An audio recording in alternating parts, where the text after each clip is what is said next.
हाय दोस्तों, कैसे हैं आप सभी। आई होप कि आप सभी स्वस्थ होंगे, सुरक्षित होंगे और अपने अपने घरों में होंगे इस कोविड काल में। हालांकि अब तो कोविड अपना मतलब जितना रुतबा दिखाना था वो दिखा चुका है, अब जा चुका है। फिर भी अभी आप लोग घर में रहिए, स्वस्थ रहिए, सुरक्षित रहिए, यही कामना करते हैं। खैर चलिए आगे बढ़ते हैं। कोविड के बारे में हम कभी बाद में बात कर लेंगे, ठीक है। तो अभी हम लोगों के सामने अभी तो चैनल का लोगो दिख रहा है, ठीक है। इसी के माध्यम से इसी इसी लोगो के माध्यम से हम सभी जुड़े हुए हैं। आगे अब आप लोगों को मेन टॉपिक दिख गया होगा जिसका नाम है BEGC 133 ब्रिटिश लिटरेचर। इस पे हमें डिस्कशन करना है। और जैसा कि आप सब जानते भी होंगे कि इसी BEGC 133 का एक वीडियो सीरीज पहले ही आ चुका है, जिसमें हम लोगों ने क्या किया था, तो सारे ब्लॉक्स के समरी को कवर किया था। मैंने आप लोगों को क्या बताया था, तो उस वाले वीडियो में शेक्सपियर के द्वारा लिखी गई मैकबेथ की समरी बताई थी। मैकबेथ जो एक ड्रामा था, एक ट्रेजेडी थी, उसकी समरी मैंने आप लोगों को बताई थी। साथ ही मैंने थॉमस हार्डी द्वारा लिखित far from the meeting crowd novel के बारे में बताया था, उसकी समरी बताई थी। जॉर्ज बर्नार्ड शो की आर्म्स एंड द मैन की समरी बताई थी, ठीक है। ये एक ड्रामा है। मैंने केवल और केवल इसके ये जो पोएम है, ये अल्फ्रेड टेनिसन द्वारा जो रिटन पोएम है जिसका नाम है मॉर्टे डी आर्थर, ये मैंने आप लोगों को नहीं बताया था। लेकिन मैंने आप लोगों से वादा किया था कि इसके अंदर जितने भी क्वेश्चंस होंगे वो मैं जरूर कवर करवा दूंगा, भले ही समरी कवर ना करवा पाऊँ, ठीक है। तो इतना क्लियर हो गया। तो अब आज हम लोगों को क्या डिस्कस करना है, तो मैं आप लोगों को बता देता हूँ कि आज हम लोगों को जो इम्पोर्टेंट क्वेश्चंस है ना, इन चारों ब्लॉक्स में जितने इम्पोर्टेंट क्वेश्चंस हैं उन सभी को हम आज इसी वीडियो में डिस्कस करेंगे। और ये वाली जो वीडियो सीरीज है BEGC 133 की, उसको कंप्लीट करेंगे, ठीक है। अब चलते हैं सीधे आगे। ये जो आप लोगों को स्क्रीन पर दिख रही है, ये सारी बात मैं बता चुका हूँ, ठीक है। कैरेक्टर्स लिस्ट भी मैंने बता दिया। मैकबेथ कौन था, लेडी मैकबेथ कौन थी, बैंको कौन था, डंकन कौन था, मेलकॉम कौन थे, मैकडफ, ये सारी बातें मैंने आप लोगों को बता दी है। ब्लॉक 2 के बारे में भी मैंने आप लोगों को बता दिया, far from the meeting crowd. इस पर भी हम लोगों ने पूरे अच्छे तरीके से डिस्कशन कर लिया है, ठीक है। कैरेक्टर लिस्ट भी मैंने आप लोगों को बता दिया है, कैरेक्टर्स के बारे में भी बता दिया है, कौन एंटागोनिस्ट था, कौन प्रोटागोनिस्ट था, सारी बातें मैंने आप लोगों को बता दी है। ब्लॉक 3 में जो the arms and the man नाम से एक एंटी रोमांटिक कॉमेडी या कह लें कि एंटी रोमांटिक ड्रामा है, वो भी मैंने आप लोगों को बता दिया है। और इसमें जो कैरेक्टर्स हैं उसके बारे में भी मैंने डिटेल्ड एनालिसिस आप लोगों से कर लिया है। तो आज हमें डिस्कस क्या करना है, तो दोस्तों आज हमें डिस्कस करना है इंपॉर्टेंट क्वेश्चंस या कह लें कि VBI या guess questions of BEGC 133 English literature, और हम ये कह सकते हैं कि ब्रिटिश लिटरेचर बुक। तो सबसे पहला है describe about the Elizabethan world of literature. तो यहाँ थोड़ा सा मिस्टेक हो गया, यहाँ वर्ड नहीं होगा, यहाँ होगा वर्ल्ड, ठीक है। ये मैंने लिखने में मिस्टेक कर दिया है। तो यहाँ पर है कि एलिजाबेथन वर्ल्ड जो था उस समय में लिटरेचर की क्या दशा थी, ठीक है। तो ये हमें डिस्कस करना है। तो एलिजाबेथन वर्ल्ड क्या है, ये जान लीजिए आप लोग। तो देखिए दोस्तों, एलिजाबेथन वर्ल्ड ऑफ लिटरेचर का मतलब हुआ कि जब एलिजाबेथ नाम की महारानी का शासनकाल इंग्लैंड में था, तो उस समय इंग्लैंड या ब्रिटेन में या फिर यूरोप के अंदर लिटरेचर साहित्य की क्या स्थिति थी, इंग्लिश जो लिटरेचर था ना उसकी क्या स्थिति थी, यही पर हमें इसी पॉइंट पर डिस्कस करना है, ठीक है। एलिजाबेथन वर्ल्ड या कह ले कि एलिजाबेथ जब इंग्लैंड की महारानी थी, ब्रिटेन की महारानी थी, तो उस समय जो इंग्लिश लिटरेचर है उसकी क्या स्थिति थी, उसमें क्या क्या परिवर्तन हुए थे। और एलिजाबेथन वर्ल्ड में मतलब एलिजाबेथ जब महारानी थी तो उस समय लिटरेचर के अलावा वहां पर क्या क्या परिवर्तन हमें देखने को मिल रहे थे, इसी पर डिस्कशन हमें करना है, ठीक है। तो देखिए दोस्तों, एलिजाबेथन वर्ल्ड को popularly golden era of the literature कहा जाता है, ये भी आप जान लीजिए। अगर आपसे पूछे कि describe about the golden era of literature, तो भी आपको यही आंसर करना है जो कि अभी मैं आप लोगों को बताऊंगा, ठीक है। या फिर इसी को हम लोग शेक्सपियरियन एज के नाम से जानते हैं, मतलब शेक्सपियरियन काल के नाम से भी इस लिटरेचर को, इस समय के लिटरेचर को जाना जाता है। तो अगर आपसे ये भी पूछे कि describe about the Shakespearean world of literature, या आपसे ये पूछ ले कि describe about the Shakespearean age of literature, तो भी आपको यही सेम आंसर लिखना है। और इसी एलिजाबेथन वर्ल्ड में या एलिजाबेथन वर्ल्ड के समय एक चीज और हुआ था जिसे कहते हैं रेनेसा। ठीक है, रेनेसा या कह ले पुनर्जागरण, रेनेसा अथवा पुनर्जागरण, ये भी एलिजाबेथन वर्ल्ड का ही हिस्सा है। तो अगर आपसे पूछे डिस्क्राइब अबाउट रेनेसा, रेनेसा, तो आपको यही सेम आंसर लिखना है। ठीक है, कुछ लोग रेनेसा पढ़ते हैं, कुछ लोग रेनेसेंस पढ़ते हैं, तो जिसको जैसे सहूलियत हो वो पढ़ सकते हैं, लेकिन मैं प्रॉपर रेनेसा पढ़ता हूँ क्योंकि मेरे अकॉर्डिंग ये रेनेसा ही इसका सही मीनिंग है। तो अब हम लोगों को यहाँ डिस्कस क्या करना है, वो पहले तो क्वेश्चन जान गए, डिस्कस जो अब हमें आंसर को करना है वो हम लोग अब देख लेते हैं। तो मैं जरा इन सबको इरेज कर देता हूँ, इरेज ऑल, तो मैंने इरेज कर दिया। अब सीधे चलते हैं पेन पर। तो renaissance literally means a rebirth और awakening. It was a rebirth of classic Greek and Latin literature. It began in the later half of the 16th century and continued into the 15th and 16th century. It has been divided into early, middle, and late Renaissance. The 16th century or the period of high Renaissance was rife with change that led to a reorientation of a relation between men and the world he inhabited. The Renaissance period was marked by a relook at the classic and then helped writers posit a new idea of man who was at the center of the scheme things. As the idea of Renaissance spread to different parts of the world, writers responded creatively through various mediums to interpret the position of the man in the cosmos. Development in the scientific ideas, a shift from the Ptolemaic idea of the universe to that of Copernicus brought in modern view of things. तो ये यहाँ तक हमने भी मतलब आप लोगों को पढ़कर सुनाया। अब इसको हम समझते हैं। सबसे पहले तो मुद्दा ये उठता है कि रेनेसा है क्या, इसको हम हिंदी में क्या कहते हैं। तो देखिए दोस्तों, रेनेसा का हिंदी मतलब होता है पुनर्जागरण। ठीक है, जागरण का क्या मतलब हुआ, जगना। मतलब हम ये कह सकते हैं कि इसका मतलब हुआ कि लिटरेचर का पुनर्जागरण कब हुआ, साहित्य का पुनर्जागरण कब हुआ, साहित्य का पुनः उदय कब हुआ।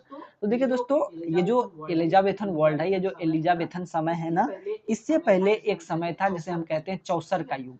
ठीक है, चौसर एक बहुत ही फेमस, एक तरह से फेमस लिटरेचर था। ठीक है, चौसर एक लेखन था, उसको लिखा गया था। ठीक है, उसके बाद क्या हुआ था कि एलिजाबेथन वर्ल्ड को 3 भागों में बांटा गया, early Elizabethan world, middle Elizabethan world और फिर लेट एलिजाबेथन वर्ल्ड। तो अर्ली एलिजाबेथन वर्ल्ड ऑलमोस्ट 22 वर्ष का था, इसको हम लोग डार्क एज कहते हैं। ठीक है, डार्क एज कहते हैं, मतलब काला समय के नाम से हम इसे जानते हैं। अगर हिंदी में कहें तो काला युग। तो काला युग हम इसे कहते क्यों हैं? तो एक्चुअली क्या था ना कि इस समय में जो साहित्य लिखे जा रहे थे ना, उसमें क्या किया जा रहा था, तो चौसर का जो लिखने का स्टाइल था, जो चौसर नाम का जो लिटरेचर उस समय लिखा गया था, तो उसी को कॉपी किया जा रहा था। इस समय में मतलब शुरुआती एलिजाबेथन वर्ल्ड में कोई भी कुछ भी नया ऐसा नहीं देखने को मिल रहा था। तो इसको कहा जाता है डार्क एज ऑफ लिटरेचर। इसे क्यों कहा जाता है? क्योंकि इसमें कुछ नया देखने को हमें मिल नहीं रहा था। हो क्या रहा था, तो सिर्फ चौसर जो लिटरेचर था, चौसर जो लेखन था, उसी को कॉपी करने की कोशिश कर रहे थे डिफरेंट पोएट्स या डिफरेंट राइटर्स। ठीक है, डिफरेंट नॉवेलिस्ट, हालांकि नॉवेलिस्ट उस समय में हुआ नहीं था, मिस्टेक हो गया, नॉवेलिस्ट नहीं, डिफरेंट ड्रामाटिस्ट। तो क्या कर रहे थे, चौसर को कॉपी किए जा रहे थे और उससे कुछ खास प्रभाव नहीं पड़ रहा था लिटरेचर में। तो मतलब लिटरेचर में कुछ चेंजेस नहीं आ रहे थे, तो उसे कहा गया डार्क एज। इतना क्लियर हो गया। अब यही डार्क एज के बाद स्टार्ट होती है रेनेसा इंग्लैंड में। अब वो कैसे होती है वो मैं आप लोगों को बताता हूँ। इसका एक हिस्ट्री है, हिस्ट्री अगर आप लोग समझ जाएंगे तो बहुत सारी बातें आप लोग क्लियर समझ जाएंगे। तो एक्चुअली हुआ क्या, रेनेसा की अगर हम बात करें तो शुरुआती दौर में एक जगह था जिसका नाम है कॉन्स्टेंटिनोपल। ठीक है, कॉन्स्टेंटिनोपल एक जगह है, फिर से सुन लीजिए आप लोग, कॉन्स्टेंटिनोपल। ठीक है, इसको हिंदी में कहते हैं कुस्तुनतुनिया। तो कुस्तुनतुनिया नाम का एक जगह था यूरोप में। यहाँ पर साहित्य का जो है ना अच्छा खासा प्रचार प्रसार था। साहित्य यहाँ पर काफी फला फूला हुआ था उस समय में, 15वीं शताब्दी के शुरुआत में। ठीक है, अब होता क्या है कि इस कस्तूनतुनिया पर टर्की देश के निवासी लोग आक्रमण कर देते हैं। क्या करते हैं?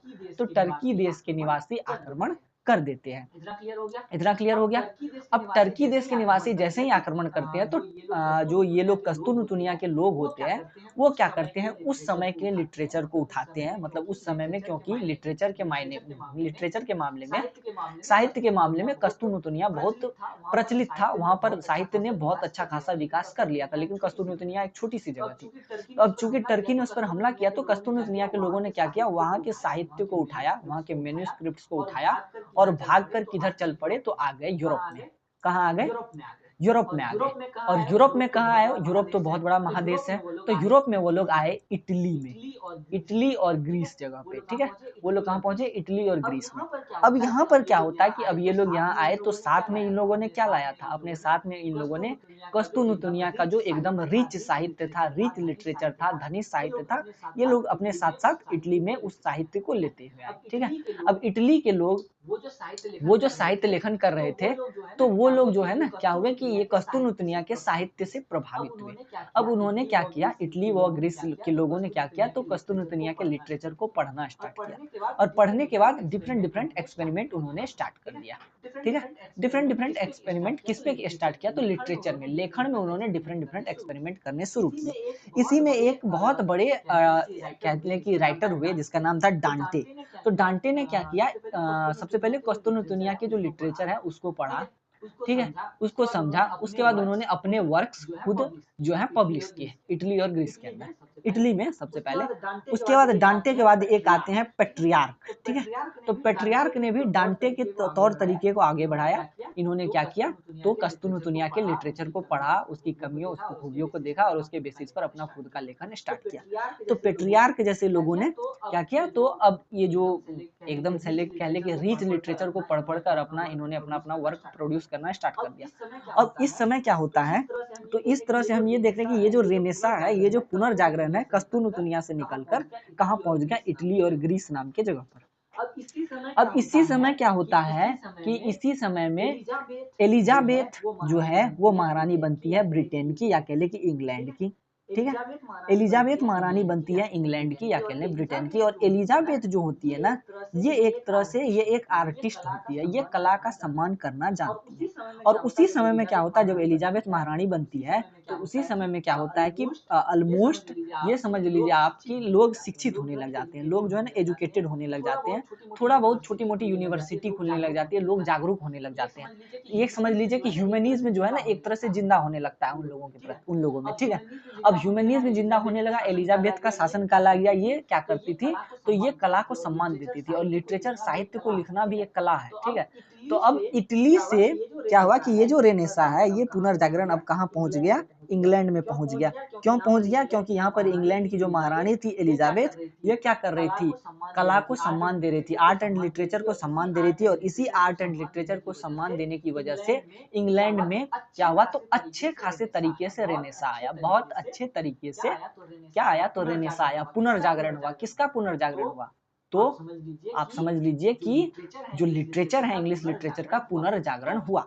तो शुरुआत के जो 22 वर्ष थे, जिसे हमने डार्क एज कहा, डार्क एज में ये सब घटनाएं घटित हुई इटली में क्या घटना घटित हुई, तो इटली में रेनेसा आया। कहाँ से आया? कस्तूनुतुनिया से आया। उसके बाद डार्क एज के बाद 24 वर्ष तक golden era of golden era of Elizabethan world कहलाता है, या फिर गोल्डन इरा ऑफ लिटरेचर कहलाता है, क्योंकि इस समय 22 वर्ष बीत जाने के बाद, ब्लैक एज खत्म हो जाने के बाद आता है एलिजाबेथन वर्ल्ड, जब एलिजाबेथ महारानी बनती है और वो कला को सम्मान देती है, और फिर कला यहाँ पर बहुत ज्यादा फलता फूलता है, लिटरेचर फलता फूलता है, और उसके बाद यहीं से क्या बनता है, तो इसी को कहा जाता है गोल्डन एरा ऑफ लिटरेचर। और इसी ट्रेंड को देखते हुए यहाँ पर अब नए नए एक्सपेरिमेंट किए जाते हैं, अलग अलग डिफरेंट डिफरेंट तरह के ड्रामा, फिर डिफरेंट डिफरेंट तरह के लिटरेचर लेखन, जो राइटिंग्स हैं वो अलग अलग तरह के पब्लिश होने स्टार्ट हो जाते हैं। अब एलिजाबेथ मर भी जाती हैं, एलिजाबेथ की मृत्यु भी हो जाती है, उसके बाद भी बहुत से राइटर्स अपने राइटिंग्स को पब्लिश करते रहते हैं एलिजाबेथन वर्ल्ड में। इस वजह से एलिजाबेथन वर्ल्ड को जो है ना गोल्डन इरा ऑफ लिटरेचर के नाम से जाना जाता है। तो अब आप लोग संभवतः रेनेसा कहाँ से आया, क्यों आया, उसकी हिस्ट्री समझ गए। रेनेसा का मतलब क्या होता है? पुनर्जागरण, या इंग्लिश में इसको कह ले रीबर्थ या अवेकनिंग। अवेकनिंग मतलब जगना, या रीबर्थ मतलब पुनर्जन्म होना।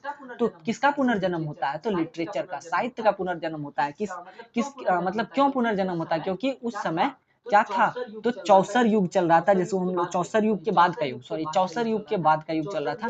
चौसर भी एक लेखन था, तो लोग क्या कर रहे थे, जो राइटर्स थे वो चौसर को कॉपी कर रहे थे, इससे लिटरेचर के अंदर कोई बहुत बड़ा चेंज नहीं आ रहा था, ठीक है। तो उसे ब्लैक एज कहा गया था। और उसके बाद ब्लैक एज के बाद फिर एलिजाबेथन का समय आता है, एलिजाबेथ महारानी बनती है, और फिर वो क्या करती हैं, तो धीरे धीरे धीरे धीरे क्या करती हैं, तो लिटरेचर को और ज़्यादा मजबूत करती हैं। इतना क्लियर हो गया या नहीं हुआ?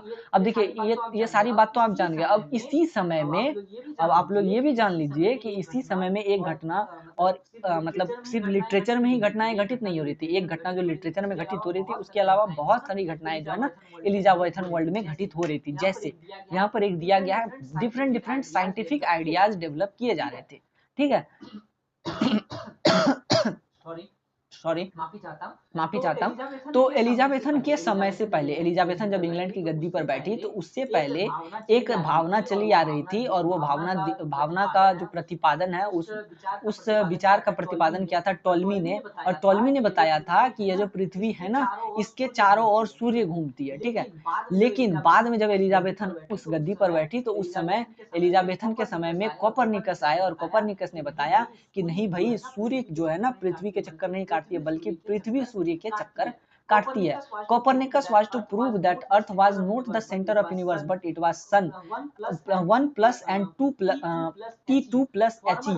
Former was only a planet revolving around the latter. मतलब फॉर्मर जो पहले वाला है, सॉरी फॉर्मर मतलब जो पृथ्वी है वो जो है क्या है, वनली एक प्लेनेट है और रिवॉल्विंग द लेटर और सूर्य के चक्कर लगा रहा है। ठीक है, this shift was not merely astronomical and had an impact on the way in which man was perceived in the universe. The idea of man at center of things was effectively deflected. He was to be seen as a part of kind of organic unity in the universe. तो मतलब यहाँ पर ये कहने की कोशिश की जा रही है कि लिटरेचर के साथ साथ यहाँ पर साइंटिफिक पॉइंट ऑफ व्यू भी मनुष्य के चेंज हो रहे थे। डिफरेंट साइंटिफिक आइडियाज जो है ना विकसित किए जा रहे थे। तो कब हो रहा था ये सब? एलिजाबेथन के समय में, एलिजाबेथ महारानी के समय में। तो ये हो गया। अब आगे बढ़ते हैं। आगे है under Elizabethan under Elizabethan age England moved towards various level of social mobility at a level of religion. The Anglican settlement tried to create peace among the religious factions through the settlement. She managed to keep the Protestant spirit alive in the economic sphere. England was gradually transforming itself into a world of mercantile capital.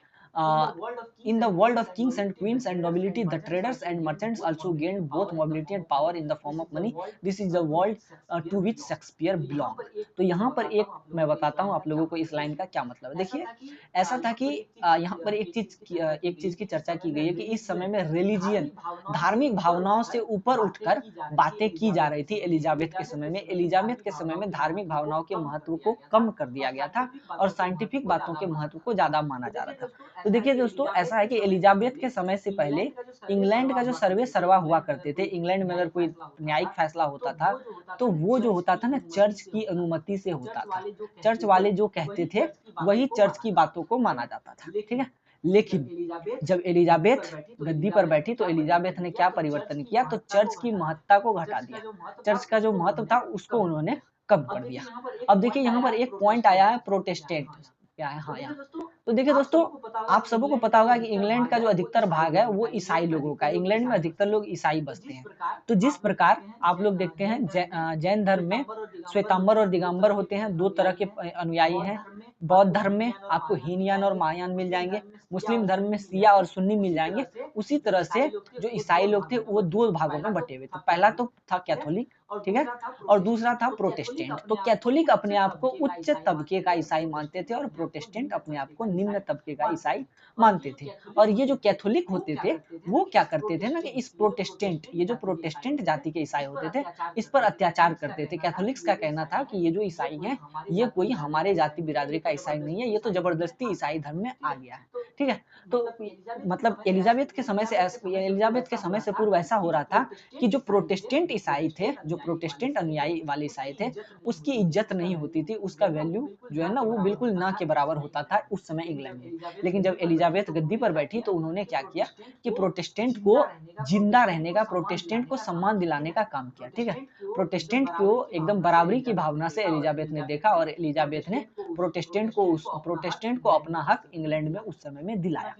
इतना clear हो गया? मतलब Protestant के लिए कुछ खासी जगह बनाई गई और इसी वजह से क्या हुआ ना कि प्रोटेस्टेंट को जब इज्जत मिलने लगा तो विश्व भर से जो प्रोटेस्टेंट ईसाई होते थे वो प्रोटेस्टेंट क्रिश्चियन जो होते थे ना वो कहाँ पर आकर के बसने लगे, तो इंग्लैंड के लंदन शहर में आकर के बसने लगे। ठीक है, इतना क्लियर हो गया? इसके आगे और भी एक थोड़ी सी स्टोरी है, वो मैं यहाँ बताऊंगा नहीं क्योंकि वीडियो लंबा हो जाएगा, कभी मौका मिलेगा तो मैं बताऊंगा, बहुत अच्छी स्टोरी है।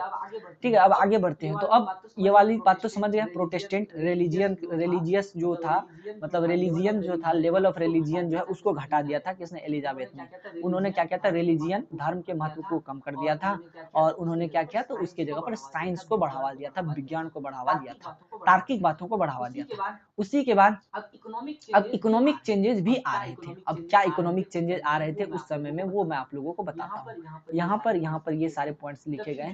The future world of England was turning it was not if it had transformed itself into a kind of capitalist economy, but one can see the presence of the feudal world of new forces. They were gradually gaining power, especially in the wake of travel and trade in the other countries. तो यही जो बात है ना, इसको यहाँ पर link करूंगा मैं अभी ऊपर वाले स्टांजा से। A nobility that was gradually becoming economically weak also meant that other social group, especially the ones who were trading, would gain power. The consolidation of power by Elizabeth could be seen in work of literature. Sydney's Arcadia, Spenser's The Fairy Queen, evidence the power of wielded by the Queen. The defeat of the Spanish forces with the defeat of Spanish Armada in 1588 further helped Elizabeth consolidate her reign. तो इसमें कुछ बातें दी गई है, वो मैं आप लोगों को बताता हूँ। देखिए ऐसा है कि इकोनॉमिकली भी उस समय में एलिजाबेथन एज में, एलिजाबेथ की महारानी के समय में इंग्लैंड क्या हो रहा था? इकोनॉमिकली एकदम मजबूत हो रहा था, इकोनॉमिकली रिच हो रहा था और वो एक तरह से मर्सेंटाइल कैपिटल बन रहा था, धनाढ्य राजधानी के रूप में परिणत हो रहा था। उसके पीछे का क्या कारण है वो मैं आप लोगों को बताता हूँ। तो उसके पीछे दो कारण है। पहला कारण तो है ट्रेवलिंग, जो एक होता है कि वो लोग ट्रेवल करते थे, लंबा ट्रेवल करते थे। ठीक है, और दूसरा क्या कर रहे थे? वो ट्रेवलिंग के बाद दूसरे देशों से व्यापार कर रहे थे। तो ट्रेवलिंग और ट्रेड के माध्यम से वो क्या कर रहे थे? तो अपने देश को सशक्त बनाने की कोशिश कर रहे थे। अब कैसे सशक्त बनाने की कोशिश कर रहे थे उसके बारे में मैं बता रहा हूँ। तो एलिजाबेथन के समय में है ना, व्यापार को काफी बढ़ावा मिला था। इसकी एक एकदम अच्छी खासी घटना मैं बताता हूँ। एलिजाबेथन एज के समय में ही भारत भी ऑलमोस्ट, भारत में भी क्या कहते हैं, इंग्लैंड से लोग आए थे और कौन आए थे वो भी मैं आप लोगों को बता देता हूँ। तो 1498 में क्या हुआ था कि वास्को डी गामा भारत आया था। उसके पीछे क्या रीजन था वो मैं आप लोगों को बताता हूँ। उसके पीछे दो रीजन था। पहला तो ईसाई धर्म का प्रचार करना, दूसरा भारत से मसाले ले जाना। अब देखिए मैं आप लोगों को बताता हूँ कि उस समय, ठीक है, भारत यहाँ पर है, एक सेकंड मान लीजिए, ये भारत है और ये है इंग्लैंड और यहाँ पर है अरब, ठीक है, और ये है समुद्र। तो भारत के लोग, क्योंकि ये गर्मी वाला प्रदेश है, यहाँ मसाले की खेती बहुत ज्यादा होती थी। दक्षिणी भारत में केरल, तमिलनाडु और उसके बाद कर्नाटक इत्यादि क्षेत्रों में बहुत ज्यादा मसाले की खेती होती थी। और इंग्लैंड जो क्षेत्र है ये ऑलमोस्ट ठंडा प्रदेश है, यहाँ पर किसी भी खाने को ज्यादा दिन तक बचाकर नहीं रखा जाता है। तो यहाँ के लोग अक्सर जो है ना, अधिकतर मांस का सेवन करते हैं। तो मांस को स्वादिष्ट बनाने के लिए किसका प्रयोग किया जाता है? तो मांस को स्वादिष्ट बनाने के लिए किसका प्रयोग किया जाता है? तो मसाले का प्रयोग किया जाता है। इतना क्लियर हो गया? अब मसाले का प्रयोग किया जाता है तो ये लोग, जो इंग्लैंड के लोग थे ना, वो क्या करते थे? भारत आते थे, भारत को अच्छी खासी मात्रा में सोना देते थे और सोना देने के बाद क्या करते थे? तो भारत के मसाले सबसे ज्यादा काली मिर्च ले जाया करते थे। काली मिर्च को काला सोना के नाम से भी वो लोग जानते थे, क्योंकि काली मिर्च के इस्तेमाल से ही मांस जो है ना बहुत स्वादिष्ट हो जाता था। तो अब क्या होता है कि काली मिर्च जो है, ये लोग अरब सागर के रास्ते आते थे और काली मिर्च लेकर के इंग्लैंड जाते थे। फिर इस तरह से ये लोग व्यापार करते थे। इतना क्लियर हो गया? तो ये शुरुआती दौर का व्यापार था। अब क्या हुआ कि अरब सागर वाला जो ये क्षेत्र है, इस क्षेत्र में एक धर्म का उदय होता है जिसका नाम होता है मुस्लिम धर्म। ठीक है, और मुस्लिम धर्म के जो लोग थे ना, वो उस समय गरीब थे अरब सागर में। ठीक है, अरब सागर के आसपास में। अब ये लोग क्या करने लगे, इनको उकसाया जाने लगा कि अरब सागर के आसपास के क्षेत्र से जितने भी नाव गुजरते हैं, जितने भी व्यापारिक जहाज गुजरते हैं उनको लूट लो और इस अरब सागर क्षेत्र को समृद्ध बनाओ। अब ये हुआ कि अब ये समस्या हो गई। अब इंग्लैंड का भारत से व्यापार बंद हो गया, क्योंकि इंग्लैंड वाला अगर आता था भारत से मसाला लेकर जाता था तो अरब वाले बीच में ही इसको लूट ले जाते थे। अब यहाँ पर समस्या हो गई। तो अब इंग्लैंड वाले चाहते थे, अब यहाँ पर ये रास्ता बंद हो गया व्यापार का। अब इंग्लैंड वाले किसी भी कीमत पर कहाँ पहुंचना चाहते थे, तो पहुंचना चाहते थे भारत, ठीक है, ताकि वो भारत से मसाला ले जा सके और भारत में धर्म को भी परिवर्तित करने का काम कर सके। तो अब यहाँ देखिए मसाला ले जाने के लिए अब उसने एलिजाबेथ के समय में या एलिजाबेथ से थोड़ा पहले, ठीक है, कौन आए, तो वास्को डी गामा आए। वास्को डी गामा अरब सागर के रास्ते नहीं बल्कि साउथ अफ्रीका के रास्ते हुए ऐसे घूमते हुए साउथ अफ्रीका के दक्षिणी छोर पर पहुंचे, सबसे अंतिम छोर पर, जिसका नाम उन्होंने रखा था वास्को डी गामा जी ने, cap of good hope. Cap of good hope के रास्ते फिर वो कहाँ पहुंचते हैं, तो वो पहुंचते हैं भारत के केरल में पहुंचते हैं और उसके बाद इस तरह से वो यहाँ पर से व्यापार को पुनः स्थापित करते हैं। तब देखिए व्यापार करने का मुख्य उद्देश्य ये था इन लोगों का, जो व्यापारी लोग इंग्लैंड से आते थे तो वो क्या करते थे, यहाँ पर 25 रुपए का 50 रुपए का ऐसा ही मान लीजिए थोड़े बहुत कम पैसे देकर या थोड़े बहुत सोने चांदी को देकर सारे मसाले को इंग्लैंड ले जाते थे। यहाँ पर काफी मोटे पैसे में क्या करते थे, तो मसाले को बेच करके अपना व्यापार करते थे और भारत आकर के धर्म परिवर्तन का भी काम करते थे। तो इसी तरीके से अब ये जो इंग्लैंड के लोग थे ना, इन्होंने समुद्र के रास्ते ट्रेवलिंग का काम स्टार्ट किया और व्यापार का काम स्टार्ट किया। और व्यापार के काम से और समुद्र में ट्रेवलिंग के काम से इन्होंने काफी मुनाफा कमाया और एक तरह से इन्होंने इंग्लैंड की राजधानी लंदन को इकोनॉमिकली रिच बना दिया, काफी एकदम क्या बना दिया, तो एकदम पावर गेनिंग बना दिया, ठीक है। इंग्लैंड का जो राजधानी थी, इंग्लैंड की राजधानी लंदन, वो काफी रिच हो गई।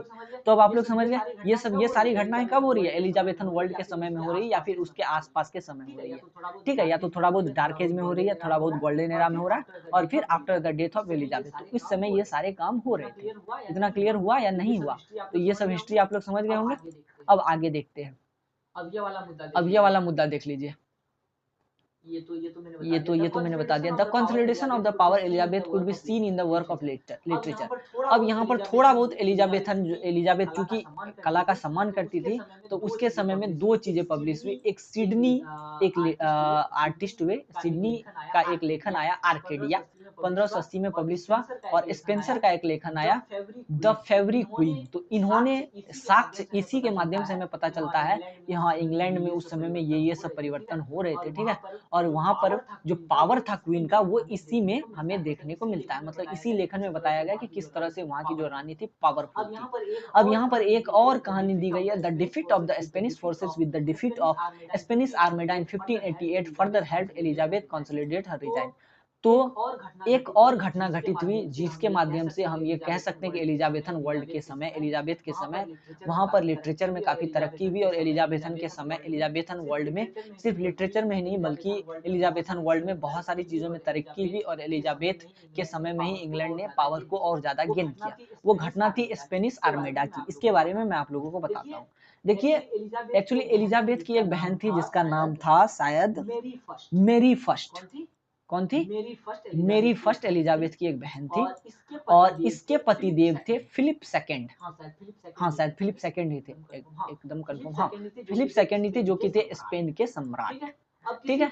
अब किसी कारणवश एलिजाबेथ की जो बहन थी मेरी फर्स्ट, इसकी मृत्यु हो जाती है, ठीक है।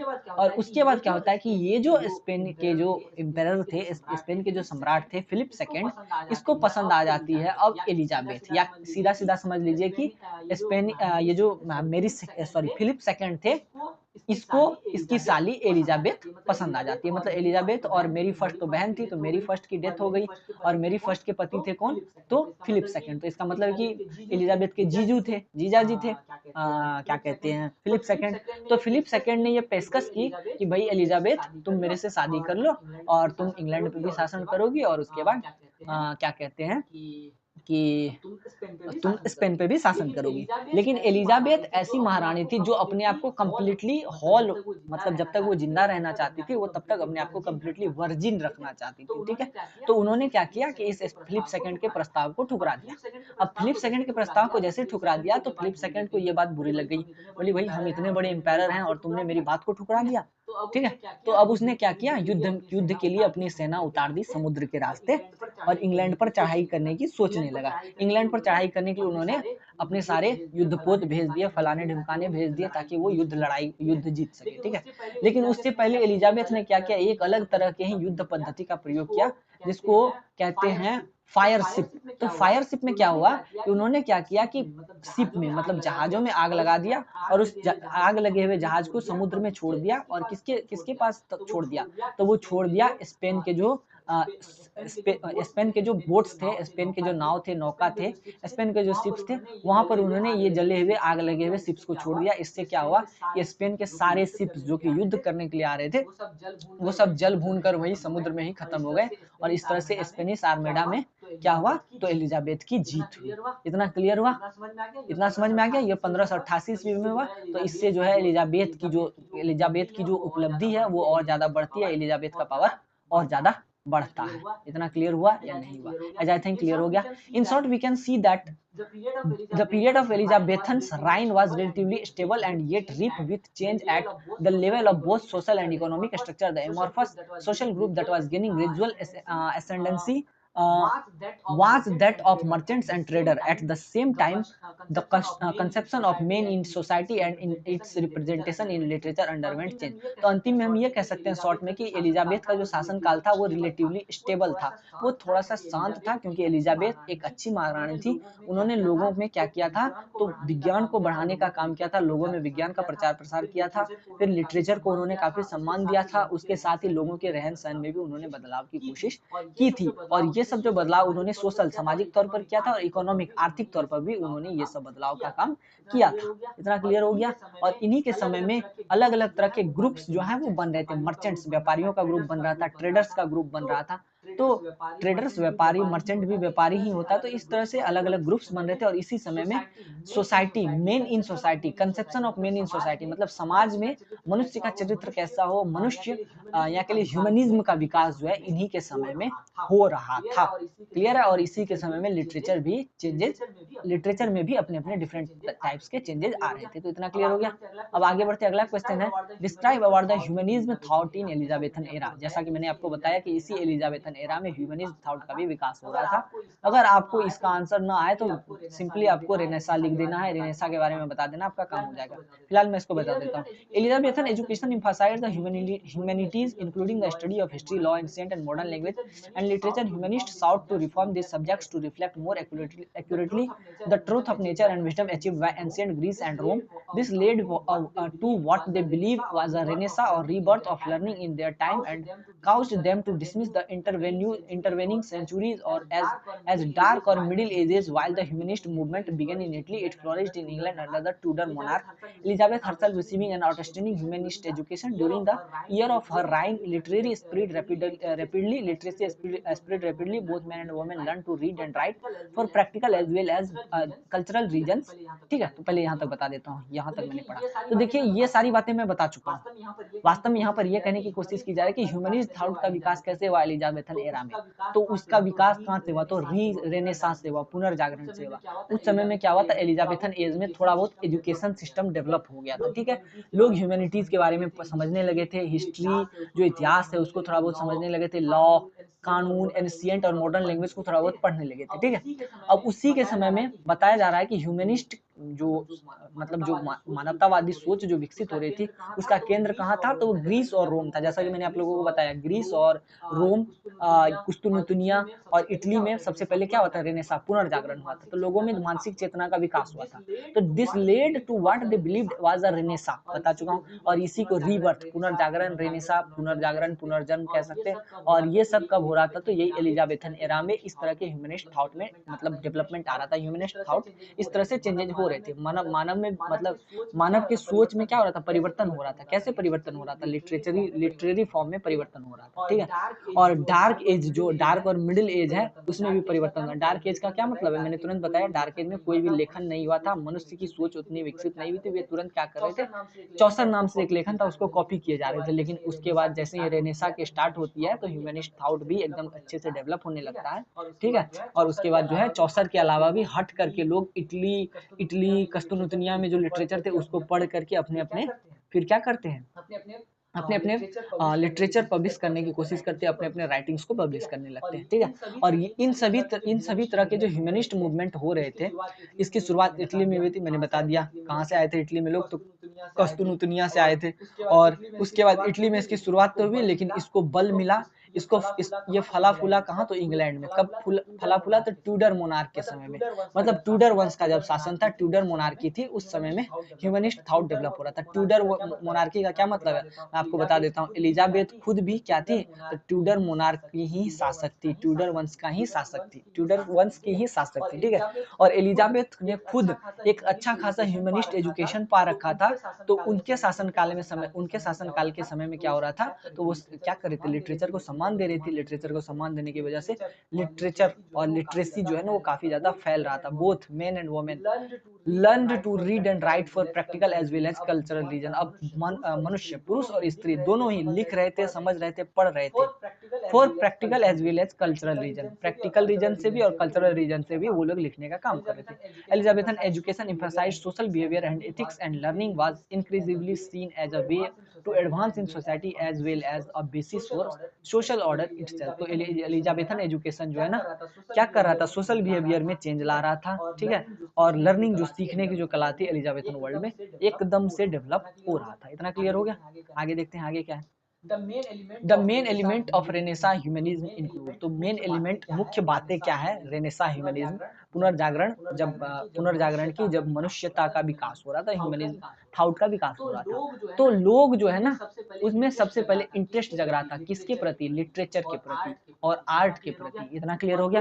और लोगों में एक और चीज क्या हो रहा था, तो इंटरेस्ट जग रहा था, eloquent use of Latin and philology. तो लोगों में एक चाहत जग रही थी लैटिन का यूज करने की और फिलोलॉजी यूज करने की, ठीक है। A belief in the importance and power of education to create useful citizens.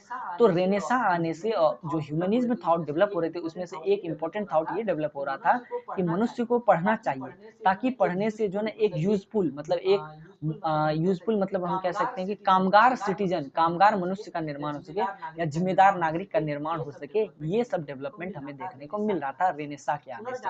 पुनर्जागरण होने से क्या सब हो रहा था, तो ह्यूमनिज्म थॉट में ये परिवर्तन आ रहे थे। अब मनुष्य पढ़ने को जरूरी समझ रहे थे, ठीक है। अब तक promotion of private and civic virtue, a rejection of scholasticism, ठीक है। और उसके बाद the encouragement of non religious studies. तो अब ऐसा है कि रेनेसा के आने से स्कॉलर्स, जो बड़े बड़े स्कॉलर्स थे, उनको अब रिजेक्ट किया जा रहा था, मतलब उनके चाल ढाल को छोड़कर अब हर व्यक्ति अपने अपने चाल ढाल को सीखने की कोशिश कर रहा था। पहले ऐसा हो रहा था कि किसी ने एक लिटरेचर लिख दिया, ठीक है, उसी लिटरेचर को सब कॉपी किए जा रहे हैं, अब उसको रिजेक्ट किया जा रहा था। अब ऐसा कहा जा रहा था कि सभी अपने अपने लिटरेचर को पढ़कर समझ रहे थे, एनालिसिस कर रहे थे, और सब अपना अपना लिटरेचर, सब अपने अपने राइटिंग्स पब्लिश कर रहे थे। और the encouragement of non religious studies, तो मतलब वहां पर धर्म को हटाकर अब विज्ञान को महत्व दिया जा रहा था रेनेसेंस ह्यूमनिज्म के समय, ठीक है। And emphasize on the individual and their moral autonomy, a belief in the importance of absorption, critical analysis and creativity, a belief that poet writers and artists can lead humanity to a better way of living, and interest in the question what does it mean to be human। तो अब यहाँ पर ये है कि अब Renaissance humanism जब हो रहा था, तो उस समय मतलब पुनर्जागरण के आने से ह्यूमनिज्म थॉट में जो मेन बदलाव आ रहा था, उसकी एक विशेषता यह भी थी कि जो इंडिविजुअल थे ना, जो मनुष्य थे ना, उसके अंदर मॉरल ऑटोनॉमी का विकास हो रहा था, उसके अंदर नैतिकता का विकास हो रहा था, ठीक है। उसके बाद ये उन लोगों के अंदर ये भी विकास हो रहा था कि वो लोग अब ऑब्जर्व करना सीख रहे थे। ऑब्जर्व करने का मतलब है कि अब किसी बात को एकदम अपने अंदर समाहित कर रहे थे, उसको जांच परख रहे थे। क्रिटिकल एनालिसिस और क्रिएटिविटी, और उनके अंदर क्यूरियसिटी, उनके अंदर जो है ना क्रिएटिविटी जग रही थी। क्रिएटिविटी का मतलब हम ये कह सकते हैं, सामान्य हिंदी वर्ड में इसको क्या कह सकते हैं भाई, मतलब हम कह सकते हैं कि मतलब क्यूरियसिटी, क्रिएटिविटी लगभग एक होता है। क्रिएटिविटी का मतलब है कि आपके अंदर कोई कला, तो मतलब ये हो रहा था कि रेनेसेंस ह्यूमनिज्म के समय में कला का अच्छा खासा विकास हो रहा था, ठीक है। लोग नई नई बातों को सीख रहे थे और उसको प्रकट कर रहे थे, ठीक है। अब ऐसा है कि एक बिलीव यह भी जगह था कि जो पोएट्स हैं, जो कविताकार हैं, जो लेखक हैं, राइटर्स और जो आर्टिस्ट हैं, वो क्या करेंगे, ह्यूमैनिटी को एक बेटर वे ऑफ लिविंग में बदलेंगे, मतलब मानवता को एक अच्छे तरीके से समझाने की कोशिश करेंगे। यह भी एक तरह से मतलब एक तरह से एक मेन एलिमेंट के तौर पर रेनेसा ह्यूमनिज्म में हमें देखने को मिल रहा था। और एक क्वेश्चन ये भी लोगों के मन में एकदम आ रहा था कि what does it mean to be a human, मनुष्य होने का, मानव होने का क्या मतलब है। तो लोग इसके प्रति इंटरेस्ट ले रहे थे, इस क्वेश्चन के प्रति। तो ये था, क्या था, तो भाई ये था humanism thought in Elizabethan era. Almost इसको आप लोग समझ गए होंगे। आगे बढ़ते हैं। Describe world of drama in 16th century और एलिजाबेथन वर्ल्ड। तो एलिजाबेथन वर्ल्ड में ड्रामा का क्या औचित्य था वो बताना है। तो देखिए दोस्तों, एलिजाबेथन वर्ल्ड में सबसे ज्यादा अगर डेवलपमेंट किसी में हुआ था तो वो हुआ था ड्रामा के अंदर। और ड्रामा के अंदर डेवलपमेंट करने का सबसे अधिक और महत्वपूर्ण अगर योगदान किसी ने दिया था ड्रामा में डेवलपमेंट करने का, तो वो दिया था किसने, विलियम शेक्सपियर ने, ठीक है। और उसी के वजह से ये हम लोग पढ़ रहे हैं, मैकबेथ जो हम लोगों ने पढ़ा वो इसी शेक्सपियर की वजह से पढ़ा, और उसी की वजह से हम लोग इस एलिजाबेथन वर्ल्ड को पढ़ रहे हैं। फिर अभी मुद्दे पर आते हैं। Renaissance drama centred in England. तो रेनेसां ड्रामा जो पुनर्जागरण संबंधित जो ड्रामा था, उनका जो केंद्र था वो था कहाँ, उसका केंद्र था इंग्लैंड। सबसे पहले ड्रामा की शुरुआत इंग्लैंड में हुई। Evolved out of morality and mystery plays of the medieval era, while these earlier plays attempt to teach a lesson and were often performed by monks or tradesmen, the Renaissance dramas moved toward entertainment। तो मतलब ऐसा है कि जब शुरुआती दौर में England में रेनेसा ड्रामा की स्टार्ट हुई, पुनर्जागरण से जब ड्रामा स्टार्ट हुआ, तो वहां पर ड्रामा के माध्यम से लोगों के अंदर मोरलिटी, नैतिकता जगाने की कोशिश की जा रही थी। मिस्ट्री प्लेज, और उस समय मिस्ट्री प्लेज मतलब एक रहस्यमय प्लेज, जैसे कि ट्रेजेडी, जो मैकबेथ है वो एक ट्रेजेडी है, एक रहस्यमय प्ले है, एक रहस्यमय ड्रामा है। तो इसी तरह का ड्रामा जो है ना क्रिएट किया जा रहा था, और इन ड्रामा के माध्यम से शुरुआती दौर में कोई ना कोई लेसन, कोई ना कोई नैतिक बात सिखाने की कोशिश की जा रही थी। और ये सब जो किया जा रहा था कि इस तरह का जो ड्रामा किया जा रहा था वो मॉन्क्स या तो साधु के माध्यम से करके दिखाया जा रहा था, या फिर ट्रेड्समैन, व्यापारी के माध्यम से करके दिखाया जा रहा था। लेकिन बाद में परिवर्तन ये आया कि बाद में ये जो ड्रामा है इससे कोई लेसन नहीं सिखाया जाने लगा, बल्कि अब धीरे धीरे ड्रामा बाद के समय में क्या हुआ, तो इंटरटेनमेंट की ओर अग्रसर हो गया था। मतलब अब ड्रामा का मुख्य उद्देश्य इंटरटेनमेंट मतलब मनोरंजन करना रह गया था। Renaissance drama developed around the 15th century and was at first often performed as short plays at court or in the homes of nobles. The playwrights of the era, such as Shakespeare and Marlowe, were not intellectuals and wrote to entertain rather than to instruct.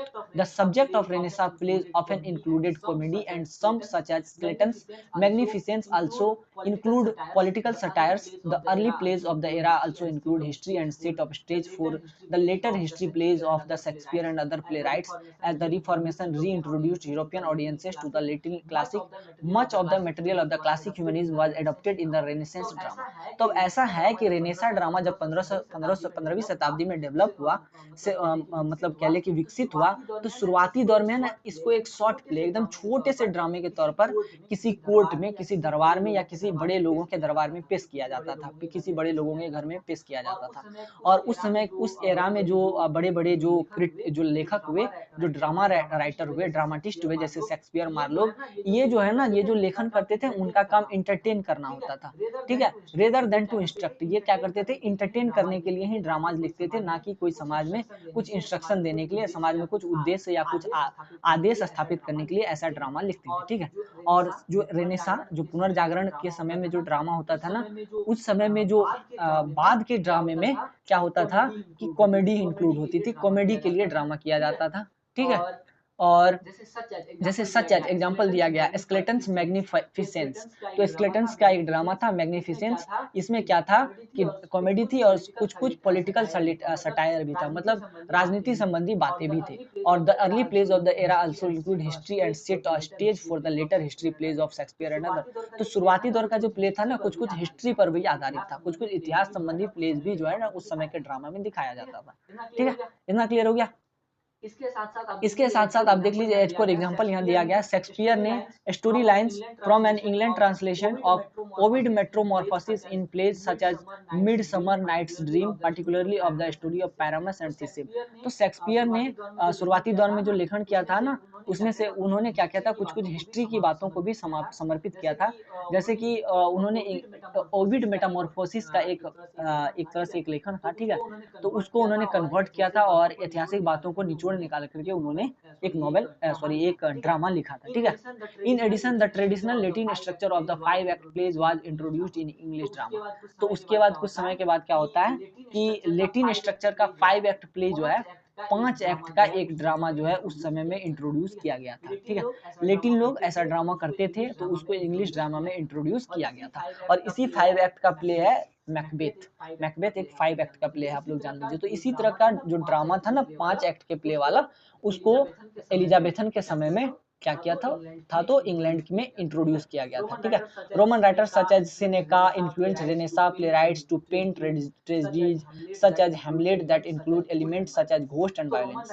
तो Roman writers, अब उस समय के जो Roman writers थे, उन्होंने क्या किया, जैसे कि सेनेका नाम के थे, उन्होंने क्या किया था, तो रेनेसा मतलब पुनर्जागरण के समय उन्होंने एक ट्रेजेडी लिखी थी, एक ट्रेजेडी वाला ड्रामा लिखा था हैमलेट, ठीक है। उसमें उन्होंने थोड़ा बहुत घोस्ट मतलब सुपरनेचुरल पावर्स की भी चर्चा उन्होंने करी थी। तो इतना क्लियर हो गया, आगे बढ़ते हैं। अब है कि रेनेसा थिएटर, रेनेसेंस पुनर्जागरण के समय में जो ड्रामा थिएटर होते थे, उसका क्या मतलब कैरेक्टरिस्टिक है, उनकी क्या क्या विशेषताएं थी। तो देखिए, इट वाज अ प्रेजेंट क्या है भाई, प्रेजेंटेशनल थिएटर, या एक तरह का प्रेजेंटेशनल थिएटर हुआ करता था, ठीक है, जिसमें कि क्या होता था, there is no attempt was made to convince the audience that they were not present in the theatre. तो एक थिएटर होता था, प्रेजेंट किया जाता था एक थिएटर, मतलब एक तरह से जब जैसे आप सिनेमा घर देखते हैं ना अभी, तो उसी तरह से उस समय में थिएटर हुआ करता था, जहाँ पर वास्तव में, जैसे अभी आप लोग सिनेमा घर जाते हैं तो पर्दे पर देखते हैं ना, इस तरह से वो भी एक नाटक ही है, ठीक है। तो इसी तरह से वास्तव में उस नाटक को प्रदर्शित करके दिखाया जाता था उस थिएटर के अंदर, जिससे कि दर्शक को कभी ऐसा नहीं लगता था कि वो थिएटर में प्रेजेंट नहीं है, उसको ऐसा लगता था कि वो वास्तव में मतलब उसके आसपास ये सारी घटनाएं घटित हो रही है। अब है कि theatres become established and profitable. At first theatres were performed in inns with tables put together as a stage. As the stage, people could stand on the balconies of their rooms and watch. Later on, they were constructed to 3 stories high and built around an open space at the center. अब ऐसा कि theatre जो establish हुआ, जब शुरुआत में establish हुआ, तो उस समय जो है ना, थिएटर के अंदर जो ड्रामा होता था ना, उसको दिखाने के लिए क्या होता था ना, कि किसी सड़क पे भीड़ लगा दी गई, वहां पर कुछ टेबल्स लगा दिए गए और ड्रामा वहां पर दिखा दिया गया। शुरुआती दौर में जब एस्टेब्लिश हुआ था, तो अब लोग क्या करते थे ना, कि अपने बालकनी में, घर के बालकनी में, रूम के बालकनी के पास खड़े हो जाते थे, और फिर इस तरह से वो थिएटर में जो ड्रामा चल रहा होता था उसका आनंद ले लेते थे, लेकिन इससे कोई प्रॉफिट नहीं होता था। लेकिन बाद में थिएटर को प्रॉफिटेबल बना दिया गया, थिएटर प्रॉफिटेबल हो गया, और उसके बाद क्या हुआ कि एक तरह से एक रूम बना दिया और उसके अंदर सभी लोगों को एंट्री के लिए पैसे देने पड़ते थे। तो इस तरह से थिएटर प्रॉफिटेबल हो गया, जैसे कि आप लोग अभी सिनेमा घर जाते हैं, सेम वैसा हो गया था। अब the renaissance theatre was a unified theatre allows all social class to attend. तो अब रेनेसा का जो थिएटर था, रेनेसा के शासन काल में, मतलब रेनेसा के शासन काल में, मतलब पुनर्जागरण के शासन काल में या पुनर्जागरण के समय में जो थिएटर था ना, उसमें कोई भी तरह का सोशल डिस्क्रिमिनेशन नहीं था। मतलब किसी भी जाति धर्म का बंदा वहां आकर के, किसी भी सोशल क्लास, किसी भी क्लास का बंदा आकर के थिएटर में ड्रामा का आनंद ले सकता था, थिएटर का आनंद ले सकता था। The renaissance theatre was an intimate theatre as the actor was no more than 40 feet from his audience. तो ऐसा है कि जो रेनेसां थिएटर उस समय में चल रहा था, वो एक तरह से इंटीमेट थिएटर होता था, और वहां पर जो दर्शक होते थे ना, वो 40 फीट से ज्यादा दूर नहीं होते थे। मतलब दर्शक बैठे हुए उससे 40 फीट, मतलब दर्शक से 40 फीट की दूरी के अंदर ही सारा ड्रामा, सारा थिएटर क्रिएट किया जाता था। Performance of the same play were repeated while this play was new then fewer times until after about a year and a half that play would cease to be performed। ऐसा है कि performance, जो भी performance होता था theatre के अंदर, उसको समय समय पर रिपीट किया जाता था। कभी एक बार हुआ तो कभी कुछ समय के साल के बाद, कभी 6 महीने के बाद, इस तरह से परफॉर्मेंस को रिपीट करके दूसरे लोगों को, नए नए लोगों को ये दिखाने की कोशिश की जाती थी। The roles were performed by professional actors all of whom were men। Young man perform the female roles. तो ऐसा है कि जो रोल होता था ना, वो जो मतलब ड्रामा के अंदर जो रोल निभाते थे वो निभाए जाते थे प्रोफेशनल एक्टर्स के द्वारा। मतलब ऐसे एक्टर्स होते थे जो कि पैसा लेते थे और उसमें से जो महिलाओं का किरदार निभाती थी, तो जो छोटे लोग होते थे, जो कम उम्र के लोग होते थे, वो महिलाओं का किरदार निभाते थे उस थिएटर के अंदर। In fact certain actors specialised in tragic role while other perform only comic roles. मतलब ऐसा था कि कभी-कभी क्या होता था ना कि कुछ-कुछ एक्टर्स को रोल एकदम फिक्स कर दिया जाता था कि भाई तुमको जो है ट्रेजिक रोल, मतलब कि रहस्यमय रोल को निभाना है, और किसी के लिए ये फिक्स किया जाता है तुमको कॉमेडी रोल को निभाना है। तो there was certain dramatic gesture used consistently to signify to the audience specific emotion. Plays were often written by dramatist for a particular companies of actor. He would read the play or parts of it to these actors, welcoming their input. Thus, plays were often joint venture between writer and actor. तो ऐसा है कि जब शुरुआत दौर में लेखक जो है ना, जो ड्रामा लिखते थे ना, तो वो किसी कंपनी के लिए लिखते थे, एक्टर्स की कंपनी के लिए लिखते थे। और इस तरह से हम ये कह सकते हैं कि राइटर और एक्टर दोनों मिले होते थे, और वो दोनों क्या करते थे, राइटर लिखता था और लेखन के बाद राइटर जो भी ड्रामा को लिखता था उसको वो एक्टर पढ़ता था और उसको थिएटर में जाके परफॉर्म करता था उस समय। Masques and such that were performed by courtiers were replaced by this plays. तो फिर क्या हुआ कि कभी शुरुआती दौर में क्या होता था ना, ये कॉर्टियर्स दरबारी लोग छोटे मोटे प्लेज क्या करते थे, बाद में इसी को रिप्लेस कर दिया गया था, किसके द्वारा, तो कंपनी के एक्टर्स के द्वारा। इतना क्लियर हो गया, सारी बातें समझ गए। अब अगला क्वेश्चन है, write a summary of Macbeth also analyze the scene। तो ऐसा है कि भाई देखिए, मैं समरी पहले वीडियो में बता चुका हूँ हिंदी में, यहाँ पर सारी बातें मैंने इंग्लिश में लिख दी है, इससे ज़्यादा और कुछ किया नहीं है, ठीक है। तो समरी मैं यहाँ पर इसको बताने वाला हूँ नहीं, आप लोग इसको देख लीजिएगा, समरी ऑफ मैकबीथ। इसका जो PDF है वो आप लोगों के लिए अवेलेबल कर दिया जाएगा, केवल 25 रुपये चार्ज आएंगे, और ये PDF आप लोगों को डिस्क्रिप्शन बॉक्स में मिल जाएगा, डिस्क्रिप्शन बॉक्स में लिंक दिया रहेगा, ठीक है। इंस्टा मोजो के अकाउंट में मिल जाएगा, मेरे वेबसाइट पे जाके ले सकते हैं, ठीक है, मेरे से व्हाट्सअप करके ले सकते हैं, या फिर आप चाहें तो क्या कर सकते हैं, सीधे सीधे आइए और क्या कहते हैं कि व्हाट्सएप में आइए और कांटेक्ट कीजिए, मैं आपको वहाँ पर PDF अवेलेबल करवा के दे दूँगा। तो समरी ऑफ मैकबीथ, मैकबीथ की समरी, तो वो यहाँ पर आपको मैंने बता दिया।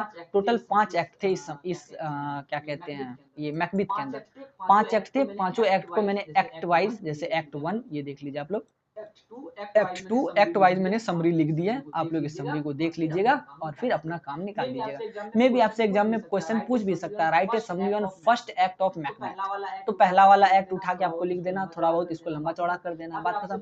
या फिर आपसे बोल सकता है कि critically analyse the first act of Macbeth, तो आप ऐसा कर दीजिएगा। या पूछ सकता है कि एक्ट 2 मैकबेथ का जो एक्ट 2 था उसके बारे में टिप्पणी कीजिए, तो आप ऐसा भी कर सकते हैं। मैं आपको बता देता हूँ, नॉर्मली मैंने समरी के दिन ये नहीं बताया था कि एक्ट 1 में क्या हुआ था, एक्ट 2 में क्या हुआ था, मतलब मैंने सबको मिक्स करके बता दिया था। तो एक्ट 1 में क्या होता है कि लड़ाई होती है, किसके किसके बीच में लड़ाई होती है, तो स्कॉटलैंड और नॉर्वे के बीच में, ठीक है।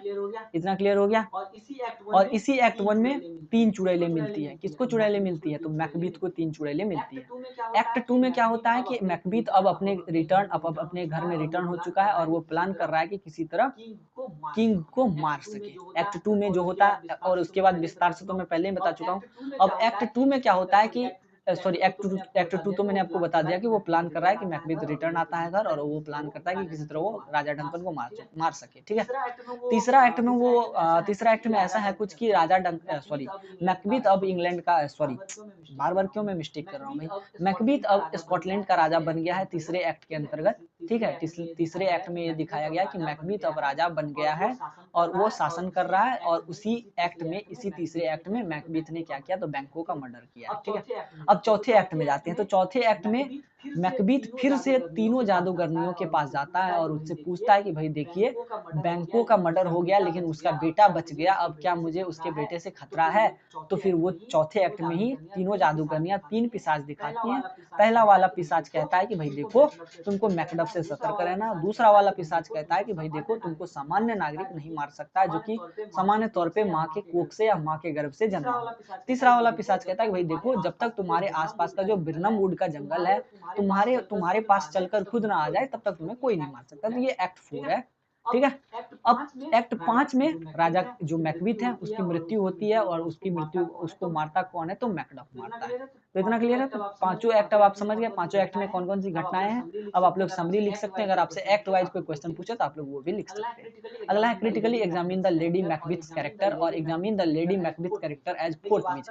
देखिए वास्तव में जो मैकबेथ का जो ये ड्रामा है इसके अंदर 3 विचेज है, 3 जादूगरनियां हैं, आप लोग जानते होंगे, एकदम क्लियर।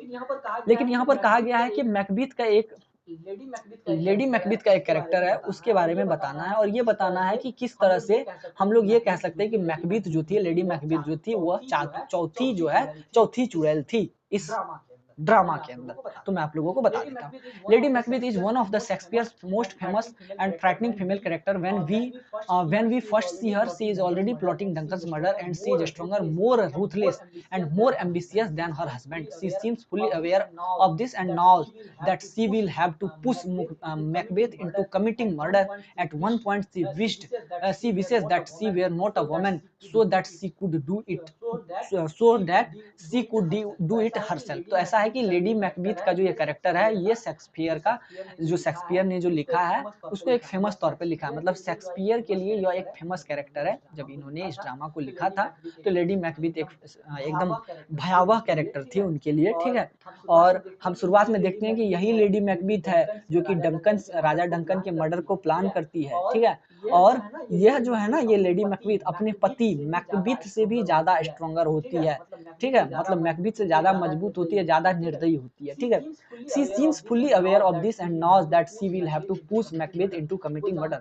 वो जानती है कि जो मैकबेथ है ना, ये सीधे सीधे डंकन को नहीं मारेगा, इसके लिए वो क्या करती है, तो मैकबेथ को क्या करती है, उकसाती है, तरीके से उसको बहलाव देती है, भाई तुम्हारे अंदर मर्दानगी नहीं है, तुम एक सामान्य से राजा को नहीं मार सकते हो, तुम अपनी मर्दानगी साबित करो, उसको मार के दिखाओ। तो ये सब बातें कह करके मैकबेथ को उकसाने का काम करती है लेडी मैकबेथ। अब अंतिम में एक पॉइंट ऐसा भी आता है कि जब मैकबेथ रिटर्न आ जाता है, मैकबेथ नहीं मार पाता राजा डंकन को, तो वो कहती है काश मैं ही पुरुष होती तो मैं ही ये काम कर देती, मैं बेकार ही स्त्री कुल में पैदा हुई, मैं बेकार ही स्त्री कुल में जन्म ली, ठीक है। This theme of the relationship between gender and power is the key to lady Macbeth character. Her husband implies that she is a masculine soul inhabiting a female body, which seems to link masculinity to ambition and violence. तो ऐसा है कि इस theme में, इस drama में यहाँ पर दिखाया गया कि लेडी मैकबेथ का जो ये कैरेक्टर था ना, यही इसको एकदम बोल्ड बनाता है। हालांकि ये स्त्री थी, ठीक है, लेकिन इसके अंदर जो आत्मा थी ना, वो पुरुषों की थी, ठीक है, एकदम तगड़ी वाली आत्मा थी, एकदम निर्दयी वाली आत्मा थी, ठीक है। और ये जो है ना, किसी भी हद तक वायोलेंस के लिए रेडी थे, किसी भी हद तक ये हिंसा कर सकते थे, ठीक है। Shakespeare however seems to use her and the witches to undercut Macbeth's idea that undoubted metal should compose nothing but males. These crafty women use female methods of achieving power.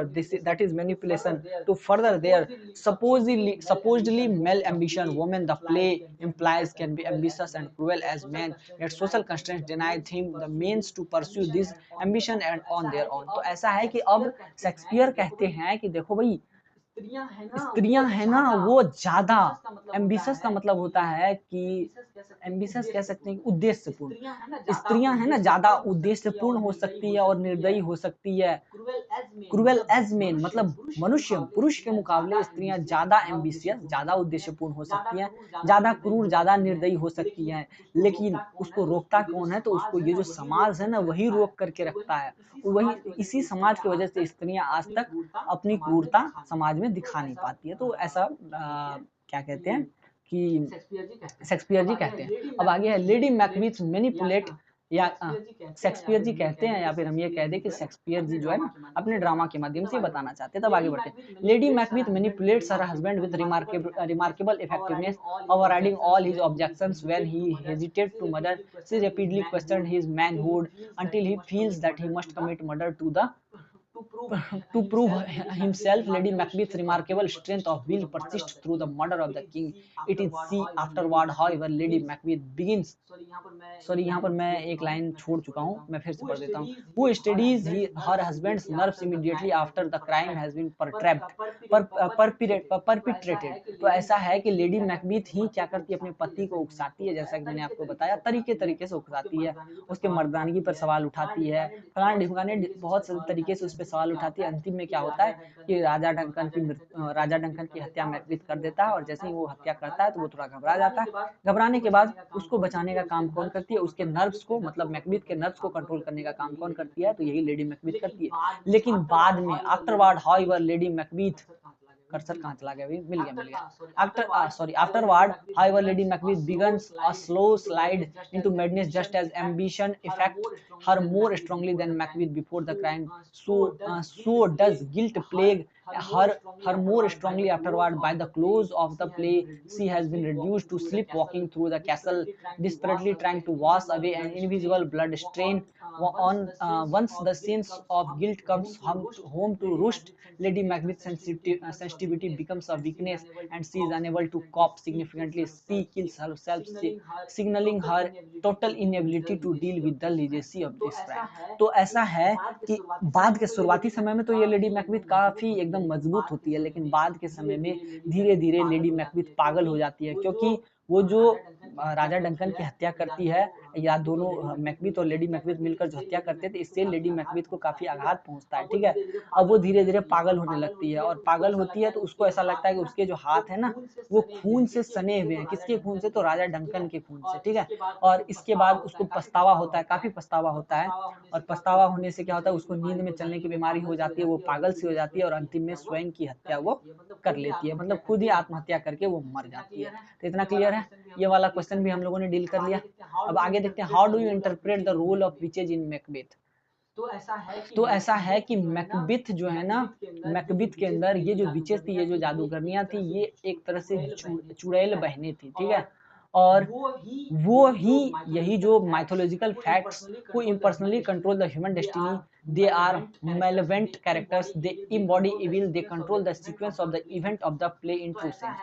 तो ऐसा है कि ये जो विचेस थी, जादूगरनियां थी, एक तरह से यह इविल, मतलब बहुत ज्यादा दुष्ट कैरेक्टर थी इस ड्रामा के अंदर, और यही जो कैरेक्टर्स थी ना, यही तीनों जादूगरनियां एक तरह से पूरे के पूरे ड्रामा को कंट्रोल करने का काम करती है। When they meet Banquo and Macbeth, they greet Macbeth as the Thane of Glamis and the Thane of Cawdor and also the future king of Scotland. यही तीनों जादूगरनियां, यही तीनों चुड़ैलें कहती है कि भाई देखो मैकबेथ, तुम थैन ऑफ ग्लेमिस तो हो ही, तुम भविष्य में थैन ऑफ कैडोर बनोगे और फ्यूचर किंग बनोगे स्कॉटलैंड के फ्यूचर किंग बनोगे। The three figure predict that Banquo would be lesser than Macbeth and greater, not so happy but much happier, and that his descendants would be king. तो ऐसा है कि जब वो भविष्यवाणी कर देती है मैकबेथ के बारे में, तब बैंको के बारे में भी ये जादूगरनियां कहती भाई देखो, तुम्हारा नसीब तो मैकबेथ से ज्यादा अच्छा है नहीं, लेकिन तुम्हारा जो पुत्र है, तुम्हारे जो भविष्य के बच्चे होंगे ना, उसका नसीब बहुत अच्छा, और वो भविष्य का किंग बनेगा, भविष्य का स्कॉटलैंड का किंग बनेगा। इतना क्लियर है, and that his descendant would be the king. तुम्हारे जो भावी पीढ़ी है वो तुम्हारी जो भावी पीढ़ी है ना, वो किंग बनेगी, राजा बनेगी स्कॉटलैंड की।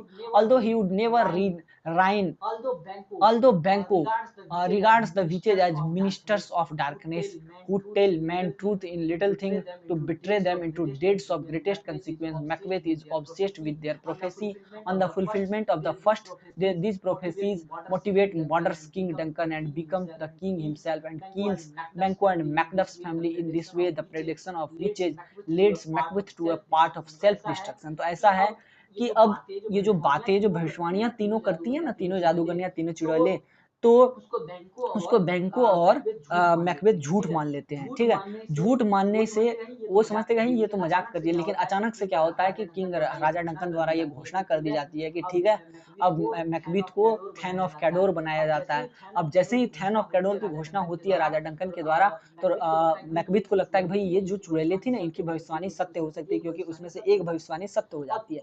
अब इसी भविष्यवाणी के सत्य होते ही क्या होता है कि मैकबेथ के मन में क्या होता है, तो मैकबेथ के मन में क्या सवाल आता है, तो राजा डंकन को मारने का। राजा डंकन को मारते ही मैकबेथ राजा बनता है। राजा बनने के बाद वो बैंको को मरवाता है, मैकडफ्स की फैमिली को मरवाता है। इस तरह से वो क्या करता है, अपने लिए अपने खुद का डिस्ट्रक्शन, सेल्फ डिस्ट्रक्शन, अपने विनाश का कारण खुद ही बन जाता है। ठीक है, और किसकी बातों पे बनता है, उन्हीं जादूगरनियों, उन्हीं चुड़ैलों की बातों पर वो इस तरह से अपने ही हत्या का कारण बन जाता है, अपने ही विनाश का कारण बन जाता है। Terminated bye terrible dreams and miserable thoughts, Macbeth meets the witches once again to know from them about the worst that may happen. The witches show him three spirits and procession of 8 shadowy kings, followed by the vanquished ghost. The first spirit, an armed head, tells Macbeth to be aware of Macduff. The second spirit, a bloody child, tells him that he would not be harmed by anyone born of woman. तो ऐसा देखिए कि जब शुरुआत में भविष्यवाणी होती है तो उसी के वजूद पर ये राजा की हत्या करता है, फिर मैकडफ की फैमिली की हत्या करता है, बैंको की हत्या करता है, लेकिन बैंको का पुत्र बच जाता है। तो उसके बाद ये जो मैकबीथ है पुनः जाता है जादूगरनियों के पास, चुड़ैलों के पास। अब चुड़ैलें उनको 3 पिशाच दिखाते हैं।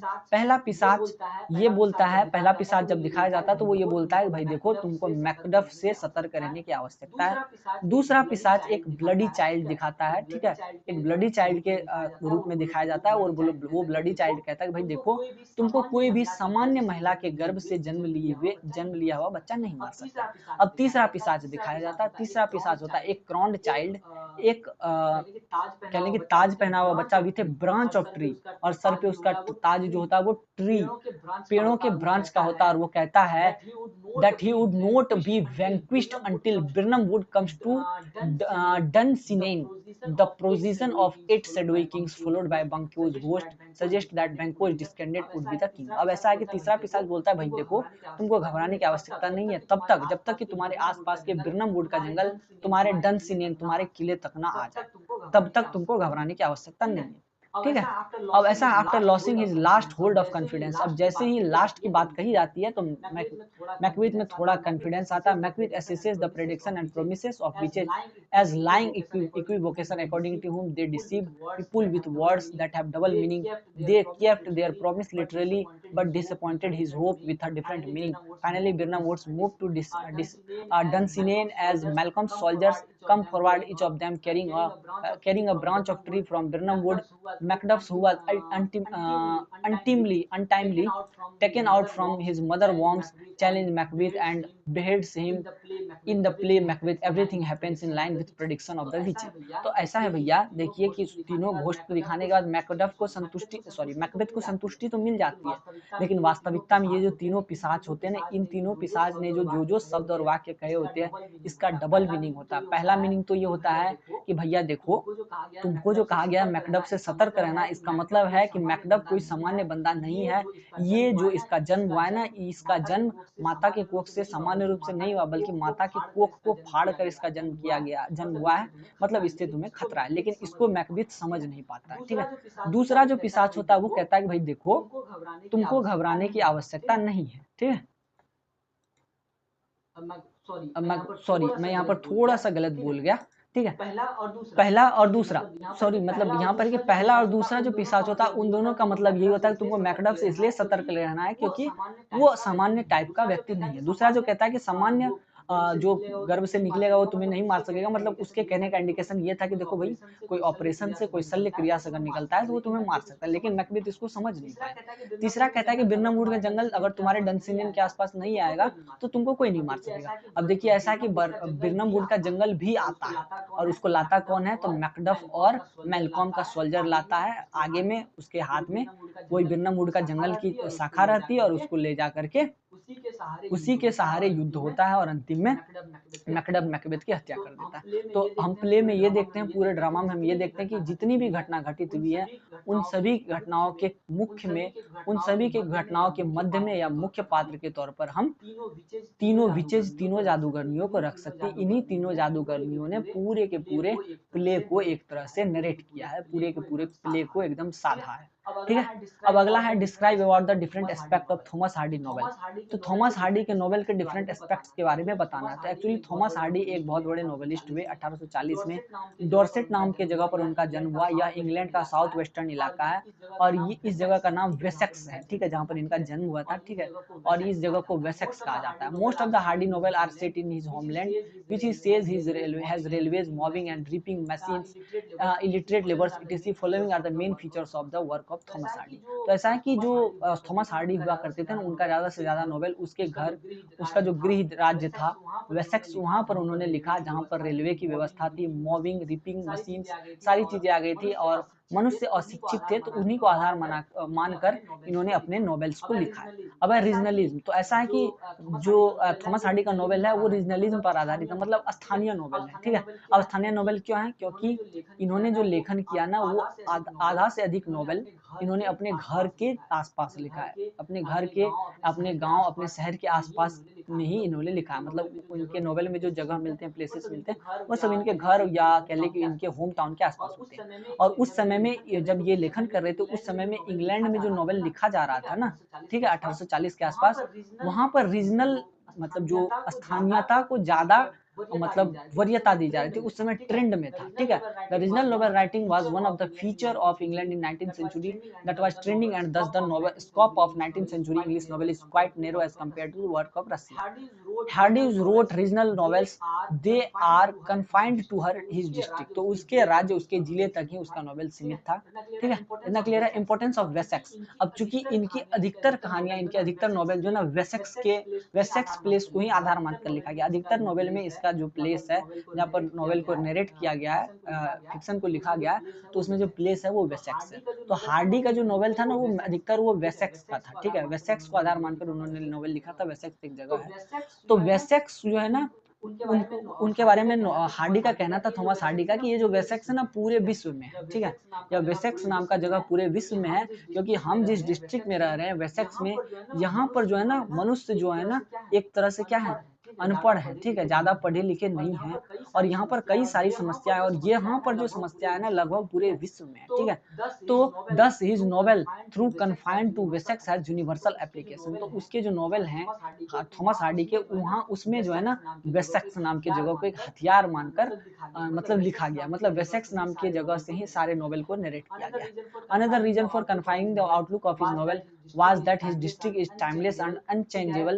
It has its own history, culture, superstition and dialect. Thus, Wessex is itself a character. अब ऐसा एक रीजन और है वेसेक्स को आधार मानकर लिखने का, और वो रीजन ये है कि यह जो डिस्ट्रिक्ट है टाइमलेस है, मतलब समयहीन है, अनचेंजेबल है, मतलब इसमें बहुत समय से कोई चेंज नहीं आया, परिवर्तन नहीं आया, और इसकी अपनी एक हिस्ट्री है, इसकी अपनी एक संस्कृति है, यहाँ पर अलग अपनी भाषाएं हैं।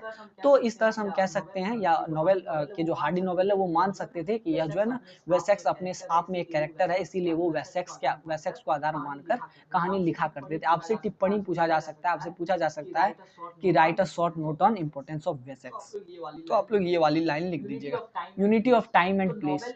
तो नॉवेल जो है ना हार्डी का नॉवेल, उनका नॉवेल जो है काफी छोटे प्लेस पर लिखा जाता था, मतलब ज्यादा लंबा चौड़ा प्लेस नहीं होता था। इंग्लैंड से लंदन पहुंच गए, लंदन से दिल्ली पहुंच गए, दिल्ली से फ्रांस पहुंच गए, तो उनका नॉवेल एक छोटे एरिया में लिखा जाता था, और उसके अंदर जो कैरेक्टर्स होते थे, जो भी पात्र होते थे, वो आपस में एक दूसरे से समय समय पर मिलते रहते थे, और वे जो है ना अचानक से नहीं मिलते थे, एक्सीडेंटली नहीं मिलते थे, बल्कि वे जो है ना अपनी इच्छाओं को, अपनी बातचीत को साझा करने के लिए मिलते थे। Thus, one witnessed various coincidences in the Hardy's novel, which have often been criticized by the reader. तो इस तरह के जो है ना इत्तेफाक, इस तरह से एक मतलब छोटे जगह पर नॉवेल को लिखना, और फिर बार बार कैरेक्टर्स का एक दूसरे से मिलना, ऐसा सब जो है ना, ऐसा सब दूसरे नॉवेल राइटर्स को पसंद नहीं आया, तो दूसरे सब नॉवेल राइटर्स ने इनको थोड़ा सा क्रिटिसाइज किया है प्लेस और टाइम के एस्पेक्ट में।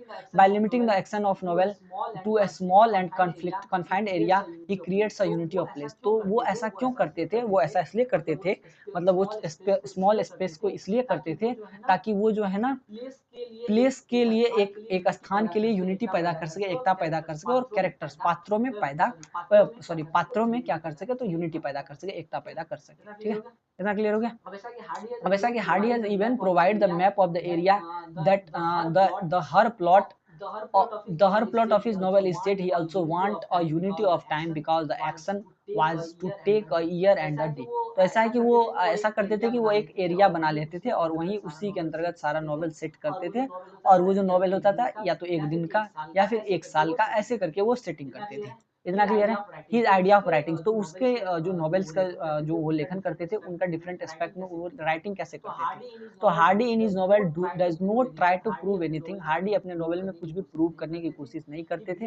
He believes that A novel should not be should not argue A case for against something, but instead it should be an impression, I the writers impression of life. तो Hardy जो है ना, Hardy novel जो लिखते थे Thomas Hardy, वो उस novel में कुछ परिभाषित किया, प्रकाशित करने की कोशिश नहीं करते थे। वो मानते थे कि नॉवेल जो है, जो लिटरेचर है, जो उपन्यास है, वो बहस करने की जगह नहीं है, बल्कि यहाँ पर एक इम्प्रेशन बनाने की जगह है। नॉवेल एक इम्प्रेशन बनाने की जगह है, और वो किसके इम्प्रेशन की जगह है, तो राइटर्स के इम्प्रेशन को बनाने की जगह।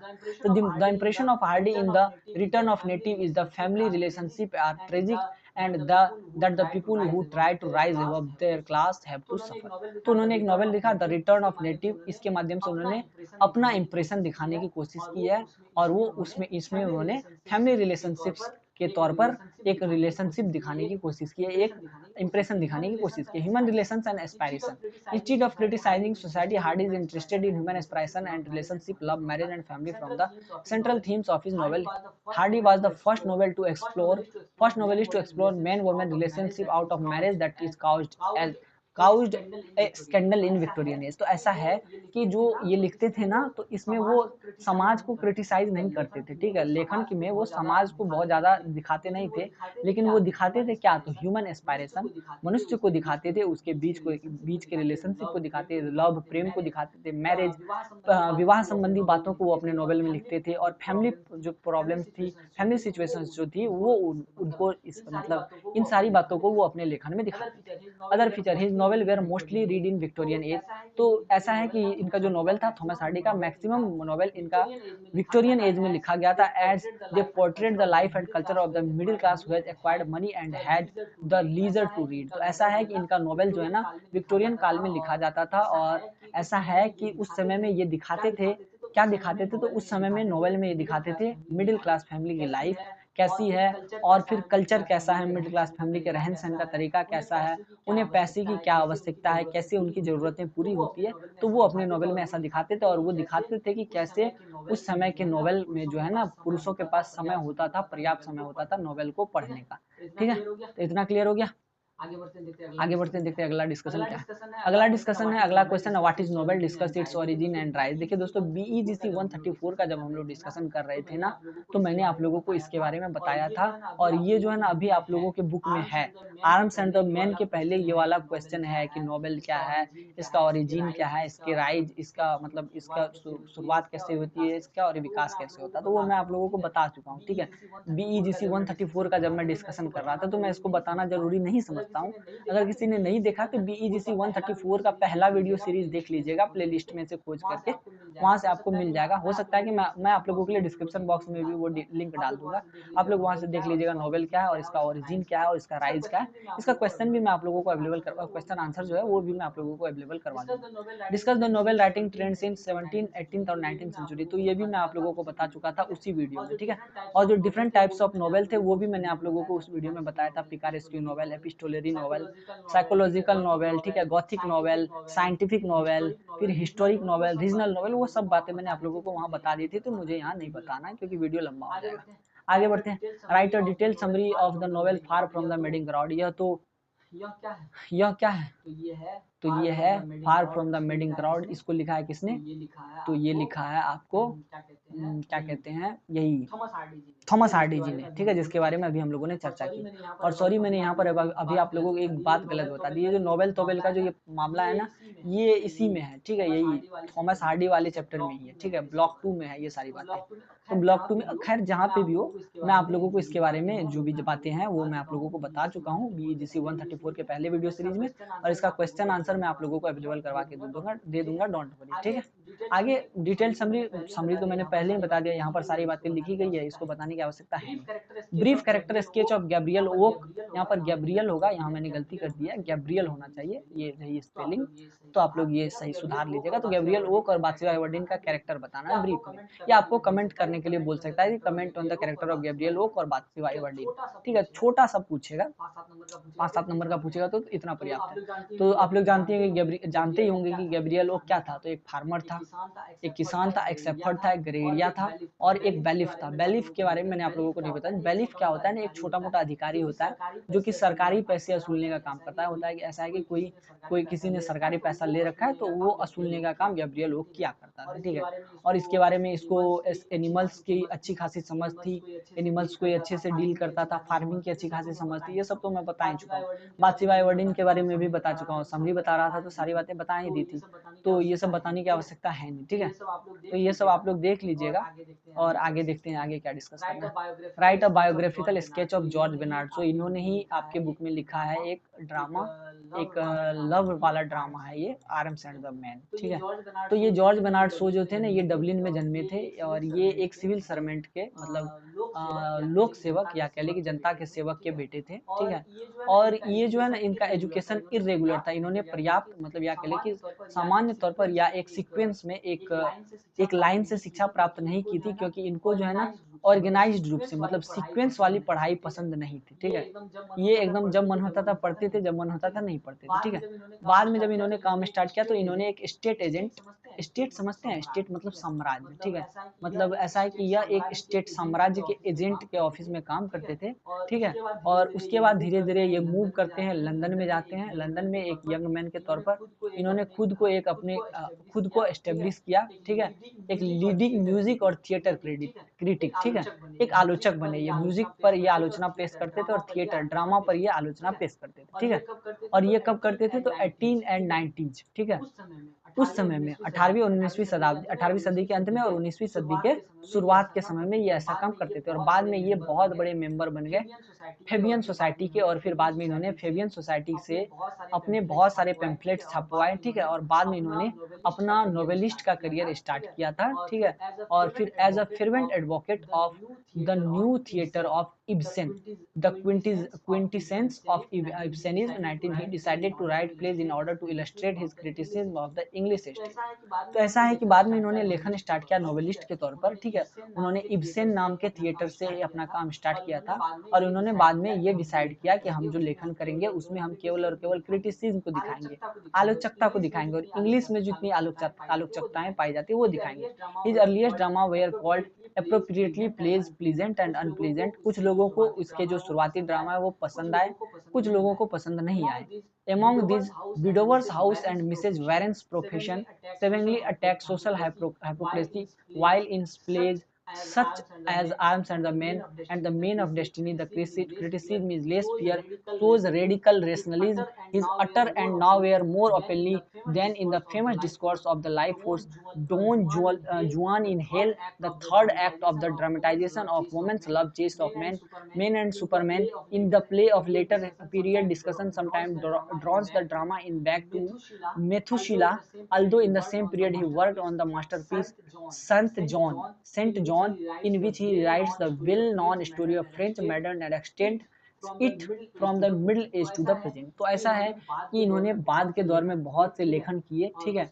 और उसके बाद इन्होंने फिर क्या किया तो बहुत से क्रिटिसिज्म वाले लेखन किए, जैसे कि arms and the main of the destiny, ठीक है। और उसके बाद मेन एंड सुपरमैन, ऐसे ऐसे लेखन उन्होंने किए। और बाद में इन्होंने अंतिम समय में इन्होंने एक बहुत बड़ा मास्टरपीस लिखा और उसका नाम था सेंट जॉन। और इसमें उन्होंने बताया था, तो किसके बारे में बताया था तो फ्रेंच मैडन एक स्टोरी है उसके बारे में उन्होंने बताया था और इसको इन्होंने एक्सटेंड किया था, ठीक है। आगे देखते हैं, आगे थोड़ा बहुत इंपॉर्टेंट प्लेज जो इन्होंने लिखा था, ठीक है। जैसे कि सीजर एंड क्लियोपाट्रा इन्होंने 1901 में लिखा था, एक हिस्टोरिक प्ले इन्होंने लिखा था, ठीक है। उसका नाम था एंड्रोक्लेस एंड द लायन, ठीक है। और उसके बाद इन्होंने बहुत सारे और भी प्लेज लिखे, मेजर बराबरा, ठीक है। इसका ये मोस्ट सक्सेसफुल डिस्कशन प्लेस था, इन्होंने सबसे सक्सेसफुल मेजर बराबरा ये प्ले लिखा था, ठीक है। और इसके बाद द डॉक्टर से डिल्मा, ये अलग अलग इन्होंने लिखा, ये आप लोग देख लीजिएगा, इसको बताना मैं जरूरी नहीं समझता हूँ, ये सारी बातें यहाँ दी गई है, ठीक है। अब लास्ट में मैं आप लोगों को बता देता हूँ, Shaw's complete work were appeared in 36 volume between 1930 and 1950 the years of death. तो ऐसा है कि जो जॉर्ज बर्नार्ड शॉ थे, इन्होंने जितने भी लेखन किए, ठीक है, जितने भी ड्रामा पोएम नॉवेल्स फलाना ढिमकाना लिखा, तो इनको इन्होंने 36 वॉल्यूम्स में पब्लिश करवाया।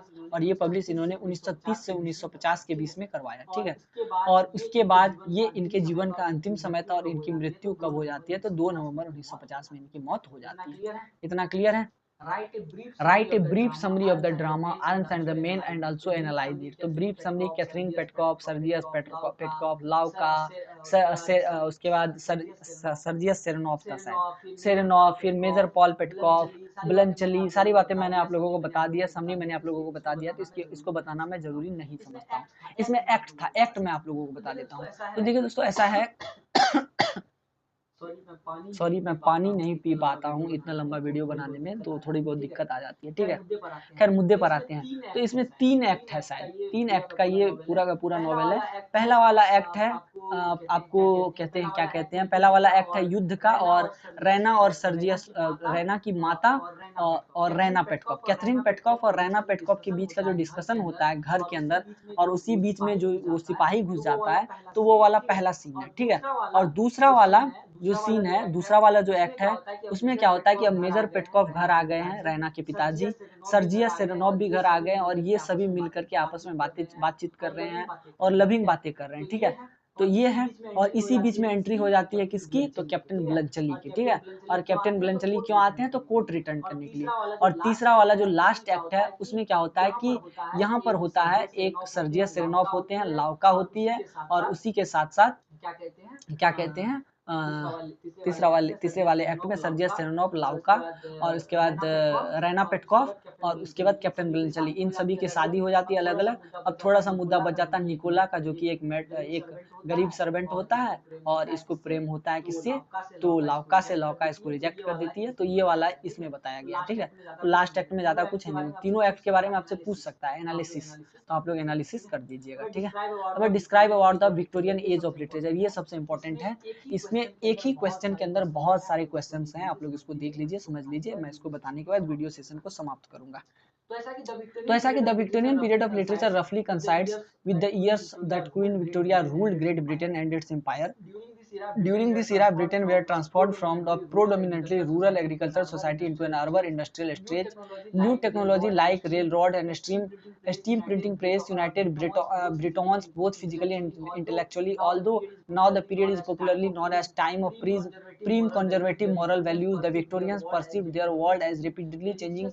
Religious faith were splintering into evangelical and even atheist beliefs. The working class, women, and the people of color were agitating for the right to vote and rule themselves. Reformers fought for safe workplace, sanitary reforms, and universal education. Victorian literature reflects these values. Debates of cultural concern. Victorian literature differs from that of 18th century and romantic poets period most significantly because it was not aimed at specialist or elite audience, rather because the steam printing press made the production of text much cheaper, and because railroads could distribute text quickly, and the Victorian period was a time where new genres appeal to newly mass audiences। तो देखिए overall मैं आप लोगों को बता देता हूँ, Victorian age जो है ना लिटरेचर का, इसमें बहुत सारे चेंजेस हुए। इस समय, जब विक्टोरियन एज का मतलब है कि इंग्लैंड की महारानी विक्टोरिया थी, महारानी विक्टोरिया, ठीक है, उस समय में लिटरेचर में जो चेंज आया वो यहाँ पर बताने की कोशिश की जा रही है। तो ऐसा है कि इस समय में सिर्फ लिटरेचर में चेंज नहीं आया, लिटरेचर में तो बहुत सारे चेंजेस आए, ठीक है, लेकिन इसके अलावा ब्रिटेन में और भी चेंजेस आए। ब्रिटेन में जो चेंजेस जो कि एलिजाबेथन समय से स्टार्ट हुआ था, थोड़ा बहुत लोग अब व्यापार करने लगे थे, थोड़ा बहुत रूरल जो ग्रामीण लोग थे वो शहरों में जाकर बसने लगे थे। तो इस समय में विक्टोरिया के शासन काल में पूरा का पूरा इंग्लैंड जो है, ब्रिटेन जो है, वो अब ऑलमोस्ट रूरल नहीं रहा, मतलब ग्रामीण नहीं रहा। अब सारी चीजें अर्बन हो गई हैं, शहरी हो गई हैं, सारा शहर हो गया है, सभी लोग अब उनके शिक्षा में बढ़ोतरी हो गई है, वो अब एजुकेटेड हो गए हैं, ठीक है। अब वो एग्रीकल्चरल सोसाइटी, अब वो कृषि वाले बैकग्राउंड को छोड़कर कहाँ आ गए हैं, तो इंडस्ट्रियल बैकग्राउंड में आ गए, औद्योगिक क्रांति वाले बैकग्राउंड में आ गए। नए नए टेक्नोलॉजीज आ गए हैं इसके समय में, विक्टोरिया के समय में रेल रोड आ गया है, प्रिंटिंग प्रेस आ गया है। इससे क्या हो रहा है कि अलग अलग पब्लिकेशंस के बुक्स पब्लिश होने लगे हैं, अलग अलग नॉवेल्स पब्लिश होने लगे, ठीक है। तो यहाँ पर ये कहा गया। इसी के समय में क्या हो रहा है कि अब लोग सार्वभौमिक वयस्क मताधिकार, मतलब महिलाएं अब अपने मतदान हेतु मांग करने लगी हैं, ठीक है। रोमांटिक पीरियड जो है वो अब ऑलमोस्ट समाप्त होने वाला है, अब वास्तविकता वाला पीरियड स्टार्ट होने वाला है, ठीक है। अब प्रिंटिंग प्रेस के आने से क्या हो रहा है कि प्रिंटिंग अब एकदम सस्ता हो जा रहा है। सस्ता होने की वजह से क्या हो रहा है कि अब जो है लोगों के पास ज़्यादा से ज़्यादा समय है लेखन को पढ़ने का, नॉवेल को पढ़ने का, ठीक है। और सस्ता होने की वजह से लोग उसको खरीद पा रहे हैं, अफोर्ड कर पा रहे हैं, पढ़ पा रहे हैं। तो ऐसे ऐसे चेंजेस हमें लिटरेचर में उस समय देखने को मिलते हैं, ठीक है, इतना क्लियर हो गया। अब रेल रोड हो गया है, यातायात की सुविधाएं एकदम आसान हो गई है, यातायात अब जहाँ तहाँ फैल गया है। तो अब इस तरह से अर्बेनाइजेशन पूरा अच्छा खासा हो गया है विक्टोरियन शासन काल में।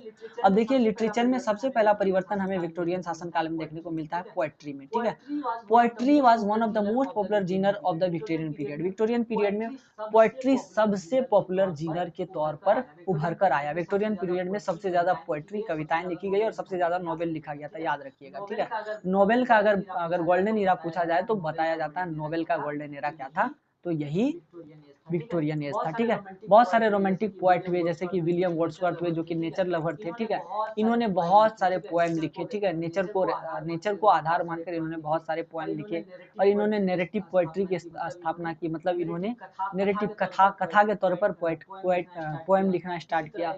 इसी तरह एलिजाबेथ बैरेट हुए। ठीक है, इसी तरह आपको ले लीजिए ब्राउनिंग्स की एक कविता आई ऑरोरा लाइज। तो इस तरह से ब्राउनिंग्स की एक ऑरोरा लाइज करके एक नॉवेल आई। ठीक है, और ये जो नॉवेल है कम्प्लीटली वर्स पोएटिक फॉर्म में लिखा होता है। हालांकि आप जानते हैं कि नॉवेल जो होता है ना वो कहानी के फॉर्म में लिखा होता है। ठीक है, यह एक तरह से प्रोज फॉर्म में होता है। ठीक है, लेकिन यह जो नॉवेल आई ऑरोरा लाई यह पूर्ण रूपेण वर्स पोएम के फॉर्मेट में था। ठीक है, इसी तरह बहुत सारे चेंजेस आए। Victorian poets also developed a new form called the dramatic monologue. तो विक्टोरियन पोएट्स विक्टोरिया के शासनकाल में जो पोएट हुए जिन्होंने कविताएं लिखी तो उन्होंने ड्रामेटिक मोनोलॉग से एक नए फॉर्म को स्टार्ट किया। ठीक है, इस तरह से उन्होंने नई नई कविताओं के टेक्निक्स का आविष्कार किया। ठीक है, अब ऐसा है कि ये जो ड्रामेटिक मोनोलॉग था इसमें क्या होता है ना कि स्पीकर जो कविता बोलता है वो जो है ना अपने कविता को अपने कविता को खुद से ऑडियंस को सुनाता है। ठीक है, जैसे कि मैं एक है टू रोड्स नॉट टेकन, तो यहाँ पर ये शायद विलियम वर्ड्सवर्थ ने लिखा है। विलियम वर्ड्सवर्थ कहते हैं कि दो रोड मेरे सामने खड़ा है, किस ओर जाऊं, कौन सा रास्ता सही है कौन सा गलत है वो समझ में नहीं आ रहा। तो ऐसा वाला ड्रामेटिक मोनोलॉग के अंतर्गत आएगा जिसमें क्या होगा, तो ड्रामेटिक मोनोलॉग में पोएम को सुनाएगा कौन, तो खुद कहानी कहने वाला पोएम को सुनाता है ऑडियंस। ठीक है, इस तरह और भी बहुत सारे आए। ठीक है, और उसके बाद देख लीजिए Tennyson also wrote lyric. Tennyson ने जो कि मॉर्टे डी आर्थर है, तो उन्होंने लिरिक लिखा, लिरिक फॉर्म में नन नैरेटिव पोएट्री लिखी। ठीक है, तो अलग अलग डिफरेंट फॉर्मेट में पोएट्री इस समय में बढ़ा। ठीक है, इस समय पोएट्री को एक अच्छा खासा बल मिला, एक पॉपुलर जीनर के तौर पर ये पोएट्री जो है विक्टोरियन एज में उभर कर आया। इसी तरह गॉथिक नॉवेल आए। गॉथिक नॉवेल के बारे में मैं आप लोगों को बता देता हूँ। गॉथिक नॉवेल जो होता है ना एक तरह से it is a type of novel with super natural powers. तो गॉथिक नॉवेल में क्या होता है ना कि जो रोमांटिसिज्म होता है उसको साइड किया जाता है और जो नेचुरलिज्म होता है उसमें थोड़ा सा क्या होता है सुपर नेचुरल पावर्स को ऐड कर दिया जाता है। जैसे मान लेते हैं कि भूतिया कहानी, तो भूतिया कहानी एक तरह से गॉथिक नॉवेल के अंतर्गत आएगी। ठीक है, different kinds of realism see below dominated the novel of the Victorian period. The 18th century tradition of Gothic lived on particularly in Charlotte Brontë ने इसकी शुरुआत की थी। चार्लोट ब्रॉन्टी ने एक लिखा था जाने आयरे। ठीक है, जाने आयरे, तो इन्होंने गॉथिक नॉवेल की स्टार्ट यहीं से की थी। गॉथिक नॉवेल की स्टार्टिंग यहीं से की थी। ठीक है, इसमें एक प्योर फीमेल हीरोइन होती है, एक सिनिस्टर हाउस में वो रहती है और यह जो सिनिस्टर हाउस है यह मिस्ट्री रहस्यों से भरा हुआ है। और एक और हैंडसम है जिसका नाम है brooding older man but within a Victorian frame. Jane Eyre must make her own way in the world of as a governess. तो ऐसे बहुत सारी बातें यहाँ लिखी गई है। ठीक है, इसको इतना बताना जरूरी नहीं है। इसी तरह सेंसेशन फिक्शन आता है। ठीक है, अब सेंसेशन फिक्शन है वो मैं आप लोगों को बता दूं। जैसे गोथिक नॉवेल होता था ना या गोथिक टाइप के जो लेखन होते थे ना उसी में थोड़ा बहुत सेंसेशन, मतलब एक तरह से कह लीजिए कि अगर किसी में एक तो डर क्रिएट किया है गया लेकिन साथ में सस्पेंस पैदा कर दिया जाता था अगर, तो गोथिक नॉवेल सेंसेशन फिक्शन कहलाता था।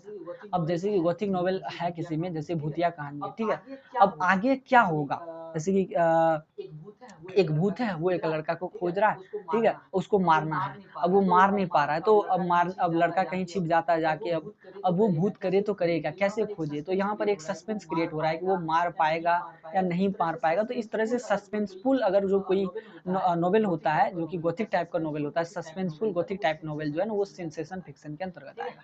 ठीक है, इसके लेखक हुए मेरी एलिजाबेथ ब्रेडॉन्स। ठीक है, इन्होंने लिखा लेडी क्या था भाई, लेडी ऑडलीज सीक्रेट। ठीक है। मतलब इसमें है कि एग्जाम्पल में Mary Elizabeth Braddon's Lady Audley secrets in which a supposedly de-arranged woman tried to kill her husband after he realized that she has married another woman. तो इतना क्लियर हो गया। और एक मुद्दा ये भी था ना कि सेंसेशन फिक्शन से ना लोगों को सरप्राइज करने की कोशिश की जाती थी, जो रीडर्स होते थे उसको सरप्राइज करने की कोशिश की, आश्चर्यचकित करने की कोशिश की जाती थी, ठीक है। और सेंसेशन फिक्शन में ना सोशल कन्वेंशन, जो सामाजिक जो तौर तरीके हैं ना उसको भी चैलेंज किया जाता था। बाद में एक अनदर विक्टोरियन जीनर आया जिसको बोलते हैं मेलोड्रामा। यह इन्होंने बहुत पॉपुलैरिटी गेन की बाद के समय में, ठीक है।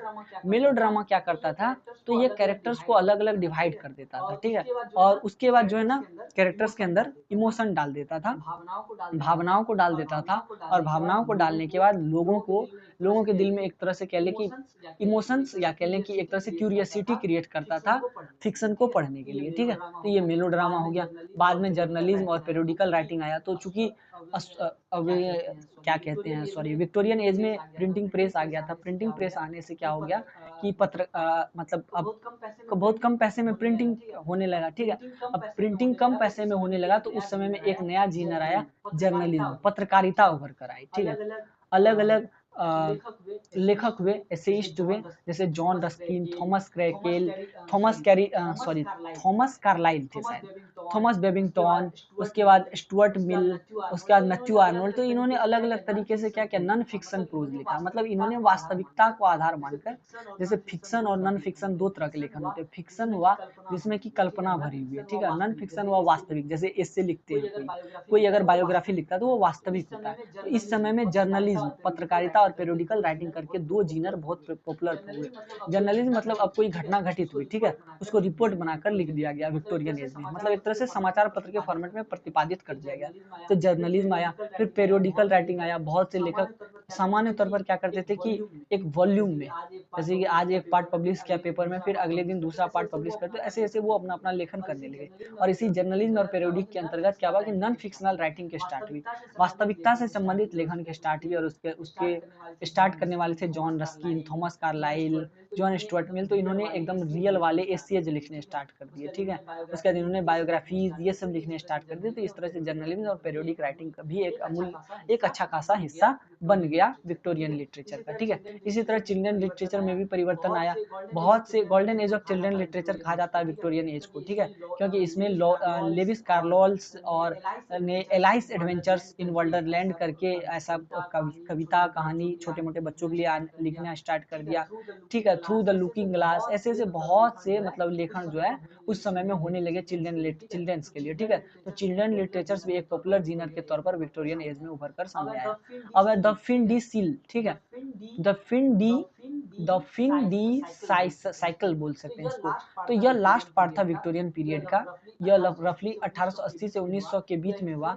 यह एक फ्रेंच टर्म है, ठीक है। इसका मतलब होता है एंड्स ऑफ द सेंचुरी, मतलब जब ये जो विक्टोरियन एरा समाप्त हो रहा था, या कह लें कि 18वीं 19वीं शताब्दी का अंत हो रहा था, ठीक है। तो उस समय अलग तरह से एक नॉवेल स्टार्ट किया गया और इसको बोला गया क्या, द फिंडी साइलिसल, द फिंडी साइल शायद ये कह सकते हैं या साइकिल कह सकते हैं। तो इसमें बहुत से लेखन हुए, जैसे थॉमस हार्डी ने लिखा टेस्ट ऑफ द डी अर्बेविल्स, ठीक है, जज ऑफ द ऑब्सक्योर। तो ये सब जो है ना द फिंडे साइकिल के अंतर्गत आएगा, ठीक है। तो इतना क्लियर हो गया। और ये जो नॉवेल था ना, इसमें पुराने ढर्रों को हटा दिया गया था, मतलब वही पुराना वाला नेचुरलिज्म, रोमांटिसिज्म, ये सब हटा दिया गया था। अर्लियर मतलब विक्टोरियन समय के जो पुराने वर्क्स थे उसको साइड करके फिंडी साइकिल करके एक नया मतलब लिटरेरी ट्रेंड स्थापित करने की कोशिश की गई थी। इतना क्लियर हो गया। और इसमें बहुत से लेखन वेखन के बारे में दिया गया, इतना हमें जानना भी नहीं है, मैंने बेकार में ये सब डाल दिया। अब इसमें एक और भी तरह के चेंजेज आए। अब है नोवेल भी एक पॉपुलर जीनर हुआ था। पोएट्री तो हुआ ही था, मैंने आप लोगों को बता दिया। नोवेल का गोल्डन पीरियड कहलाता है विक्टोरियन एज, क्योंकि विक्टोरियन एज में जो लोग थे ना वो एकदम बेकार पड़ गए थे, ठीक है। औद्योगिक क्रांति हो गई थी और औद्योगिक क्रांति होने के बाद क्या हुआ था ना कि लोग रोजगार नहीं था लोगों के पास, ठीक है। और रोजगार नहीं था या फिर जो लोग रोजगार में थे तो रोजगार करने का उन्हें बचा कुचा समय वो लोग क्या करते थे, वो लोग क्या कर रहे थे, तो इसी तरह नॉवेल्स को पढ़ पढ़ के अपना समय काट रहे थे, ठीक है।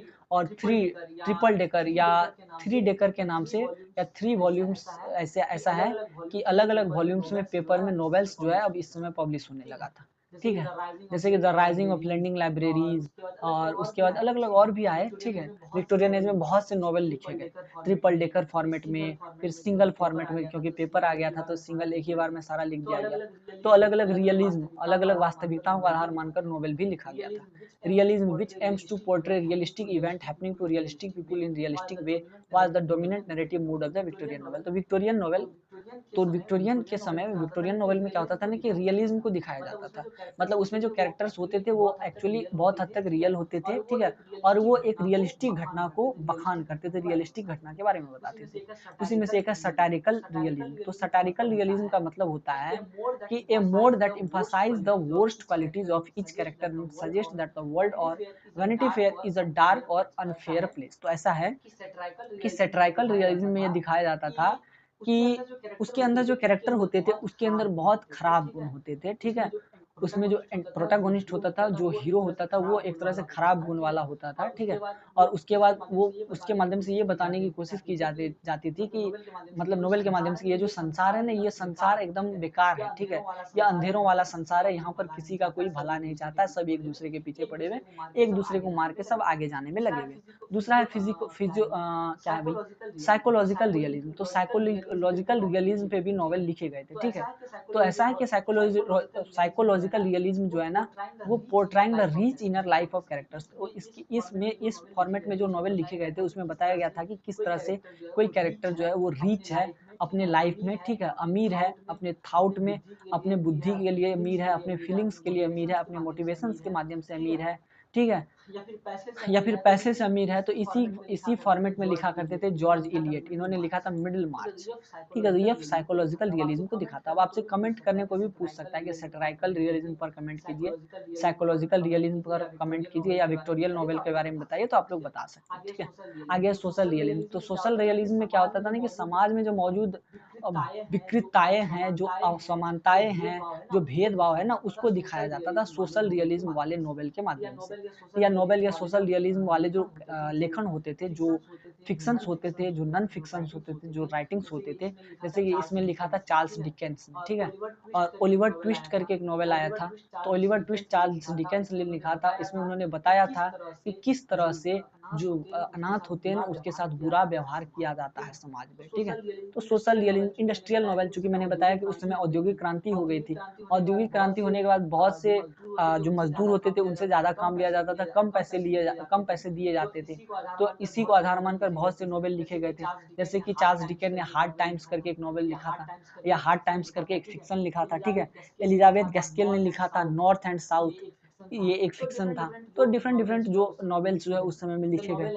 The novel and the empire as Dickens, ये तो इसी का है, the novel and the empire, ये डिकेंस और क्या कहते हैं गैस्केल, इन्होंने the novel and the empire के माध्यम से फोकस किया था इंपॉर्टेंट डोमेस्टिक इशू पे, ठीक है। अदर राइटर्स, दूसरे राइटर ने भी ब्रिटेन में जो है ना जो अलग अलग डिफरेंट डिफरेंट जो परिवर्तन हो रहे थे उसको आधार मानकर डिफरेंट डिफरेंट नॉवेल्स लिखे थे। तो इतना क्लियर हो गया। अब आगे लिखा हुआ है थैंक्स फॉर वाचिंग। मतलब मेरा जो प्रवचन था, मेरा जो लेक्चर था, ऐसा समझ लीजिए कि वो अब समाप्त होने वाला है। अब आप लोग बोर नहीं होंगे। जितनी भी बातें थी मैंने सारी की सारी बातें आप लोगों को बता दी। अब मुझे ऐसा लगता है कि आप लोग सारी बातों को बहुत अच्छे से समझ गए होंगे, ठीक है। अब कुछ इंपॉर्टेंट बातें मैं आप लोगों को बता देता हूँ। ये जो पीडीएफ है, ये जो स्लाइड है आप लोगों के लिए अवेलेबल हो जाएगी वेबसाइट पर। कहाँ पर? तो वेबसाइट पर हो जाएगी। डिस्क्रिप्शन बॉक्स में लिंक दिया रहेगा। व्हाट्सएप पे भी जाके ले सकते हैं, ठीक है। और उसके बाद आप इंस्टामोजो अकाउंट से भी जाके ले सकते हैं, ठीक है। टेलीग्राम पे भी आप लोगों को ये मिल जाएगा। टेलीग्राम को आप लोग अवश्य फॉलो कीजिएगा, जो भी इंपॉर्टेंट अपडेट्स होंगे इग्नू से रिलेटेड वो आप लोगों को मिलता रहेगा, ठीक है। इतना क्लियर हो गया? सारी बातें समझ में आ गई आप लोगों को? जो भी इंपॉर्टेंट क्वेश्चन थे वो लगभग लगभग मैंने बता दिए। अब फिर मिलते हैं नेक्स्ट वीडियो में। Till then tata bye bye.